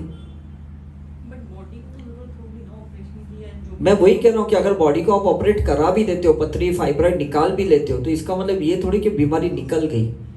माइंड से भी तो निकालनी पड़ेगी ना, सोल लेवल से भी वो कार्मिक चीज़ों को डिलीट करनी पड़ेगी आपको, ऐसे कह रहा हूँ। जो सर कह रहे हो 21 डेज या 49 डेज हाँ। करना चाहिए, मतलब ये हीलिंग वाली करनी चाहिए या साइकिक सर्जरी करनी चाहिए? आपने जो भी सीखा है वो करो। आपने कोई मेडिटेशन सीखा है तो वो करो, आपने साइकी से सीखी है तो वो करो, आपने हीलिंग सीखी है तो वो करो। बिकॉज अल्टीमेटली कोई एक स्पिरिचुअल प्रोसीजर होनी चाहिए, कहने का मतलब है कि नहीं, ऐसा नहीं है। सेशंस तो कैसे भी, जैसे भी 5 दिन की रिट्रीट होते हैं तो 2-3 बार रिग्रेशन करवाते हैं। आप कितना हैंडल कर सकते हो और कितना क्लियरेंस के लिए तैयार हो, वो आप पे डिपेंड होता है ना। हाँ सर आपने बोला था कि जो अपने पुराने रिग्रेशन होते हैं वो ट्रांसफर होते हैं हाँ, जनरेशन के लिए। हाँ, हाँ। चलो मैंने अगर सक्सेस हासिल कर लिया मैंने हाँ, रिग्रेशन हाँ। लेकिन वो फिर भी मेरे बच्चों अब नहीं आएगा। किड्स में जो है वो आएगा या नहीं आएगा, उनको भी करना पड़ेगा? नहीं उनको नहीं करना पड़ेगा। बिकॉज आपकी ट्यूनिंग है ना, आपका डीएनए की ट्यूनिंग है। जैसे मैंने बताया ना कि मैंने एक ईमेल आईडी से कुछ कांटेक्ट डिलीट कर दिए, ये जितने लोग भी मेरे सिंक है ईमेल आईडी से, उनके इसमें से भी डिलीट हो जाएंगे, क्योंकि मैंने सोर्स से डिलीट किया है। और सोर्स से जब डिलीट होता है तो सबसे डिलीट हो जाता है ना, ऐसा होता है। तो बच्चों का तो नॉर्मली पूरे पेरेंट्स पे ही डिपेंड होता है कि आपको लगता है कि ये देखो ये गलत कर रहा है, गलत आप करना चाहते थे लेकिन आप मान मर्यादा के चक्कर में आपने नहीं की, लेकिन चीज को निकाला नहीं था आपने, क्योंकि आप अपने पेरेंट्स को बहुत रिस्पेक्ट करते थे।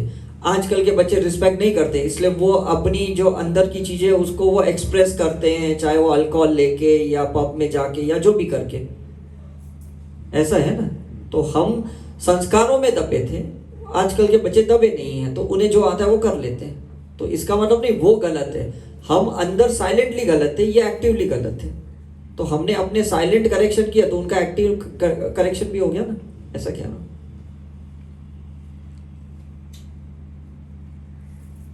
तो यही फायदा है, मतलब रिग्रेशन का मतलब ऐसा है ना कि छोटी से छोटी या बड़ी से बड़ी गलतियों का जो बोलते हैं ना पश्चाताप हमें ही करना पड़ता है और कोई नहीं कर सकता करके। मतलब ऐसा मत सोचना कि हाँ ठीक है नहीं होगा तो ऊपर जाके करेक्ट करेंगे, ये ऐसा नहीं है। ऊपर जाके वैसा ही वापस आने वाले हो, एक रत्ती भर का भी फर्क नहीं पड़ेगा। बिकॉज अगर ये अर्थ स्कूल है तो स्कूल में ही पढ़ाई की जा सकती है, ऊपर हेवन में जाके आपका कोई पढ़ाई नहीं होने वाली है, कोई करेक्शन नहीं होने वाला है। ऐसा मत सोचना कि ऊपर जाके चलो भगवान के सामने हम करेक्शन करके आएंगे, पॉसिबल ही नहीं है। Is it right? आपने स्कूल में कोई होमवर्क अधूरा छोड़ा है और आप घर पे आके बच्चे पेरेंट्स को बोलेंगे कि मैं होमवर्क नहीं करना हूं, आप बस मुझे ब्लेस करो। आप बोलेंगे नहीं तू होमवर्क करके स्कूल में जा। ऐसा थोड़ी बोलोगे नहीं नहीं कोई जरूरत नहीं, बस मैंने तुझे छोड़ दिया। टीचर जहां पे है होमवर्क वहीं पे होगा, करेक्शन वहीं पे होगा, आप कहीं पे उसका बाईपास नहीं कर सकते हो। ऐसे में क्या रहा हूं, आप ऐसे नहीं बोल सकते हो मैं कोई बड़े गुरु को मान रहा हूं, बड़े ऑर्गेनाइजेशन से जुड़ा हूं तो मुझे रिग्रेशन की क्या जरूरत है। ऐसा थोड़ी होता है कि मैं कृष्ण को मान रहा हूं, कृष्ण बहुत बड़े हैं तो फिर मुझे सब, ऐसा नहीं है। यहाँ हर इंडिविजुअल की बात है। आप कितने भी बड़े गुरु संतों के साथ भी रहते होंगे तो भी इतना ही आपको रिग्रेशन मतलब सेल्फ रियलाइजेशन प्रोसेस करेक्शन करना पड़ेगा जितना एक दूसरा रास्ते पे एक क्या कहते हैं लेबर वर्कर को करना पड़ रहा है। ऐसा है सर one thing, सबका सर नेचर लाइफस्टाइल डिफरेंट होता है। Yes. सो रिग्रेशन प्रोसेस सबका डिफरेंट होता है। नहीं, कभी भी डिफरेंट नहीं होता है। ये सिंपल चीज है ना। अभी आप 1 BHK फ्लैट में रह रहे हो कि आप बड़े अपने बंगलों में रह रहे हो, आपको रोटी सब्जी दाल चावल यही तो खाना है ना, नॉर्मल फूड ही खाना है ना। मतलब ये चीजों में फर्क नहीं पड़ता, आपकी लाइफस्टाइल अलग है लेकिन प्रोसेस सेम होते हैं। ऐसे मैं कह रहा हूँ, right? So depending on age या उस पे फर्क नहीं उसमें कोई फर्क नहीं पड़ता। वो छोटा माइन्यूट कुछ एफर्मेशन में चेंजेस आते हैं, अदरवाइज उसका प्रोटोकॉल सेम है, उसका मॉड्यूल सेम है। ऐसा है। सर आपने कहा कि सोने से पहले जो पूरा दिन हाँ। है, तो फिर वो रिग्रेशन में क्या हुक्म करना है कि नहीं, मैं वही कहा ना कि जो भी आप स्पिरिचुअल चीजें सीखे हो, हाँ, तो रात को फिर साइकिक सर्जरी तो नहीं करने बैठे बेड पे बैठ के। नहीं मैं वही कह रहा हूँ, वो आप रात को ये चीज को रियलाइजेशन कर सकते हो। सुबह जैसे उठे 4-6 बजे सुबह, वो पहले क्लियर कर दो। देखो उसका प्रोटोकॉल आपको फॉलो करना है। मैं ये नहीं कह रहा हूँ कि उसका कोई रूल चेंज करना है, समझ में कि नहीं? मतलब साइकिक सर्जरी अगर आपको बोला रात को मत करो सुबह करो, हाँ। तो आप सुबह करके भी क्लियर कर सकते हो। कहने का मतलब है कि आप 6-7 बजे जब एकदम एक्चुअल काम के लिए बाहर निकलते हो उसके पहले आपका क्लियरेंस होना चाहिए। फिर आप रात को 10 बजे करो, 12 बजे करो या ब्रह्म मुहूर्त में करो या 5-6 बजे करो, डजंट मैटर। जब आप एक्चुअली अपना काम पे लग जाते हो उसके पहले क्लियरेंस करना जरूरी है। कहने का मतलब ये आप कहने वाला कि रात को जब भी सो तो खाली माइंड से मतलब पूरा exactly mind Yes, yes, yes. Osho का ध्यान से कुछ भी करो, पूरा यस, जब खाली तो शून्य होके जाओ। शून्य होके जाओ। एग्जैक्टली वही में राइट, हायर सोल से कनेक्ट हो जाते हैं। That is the way out. Yes,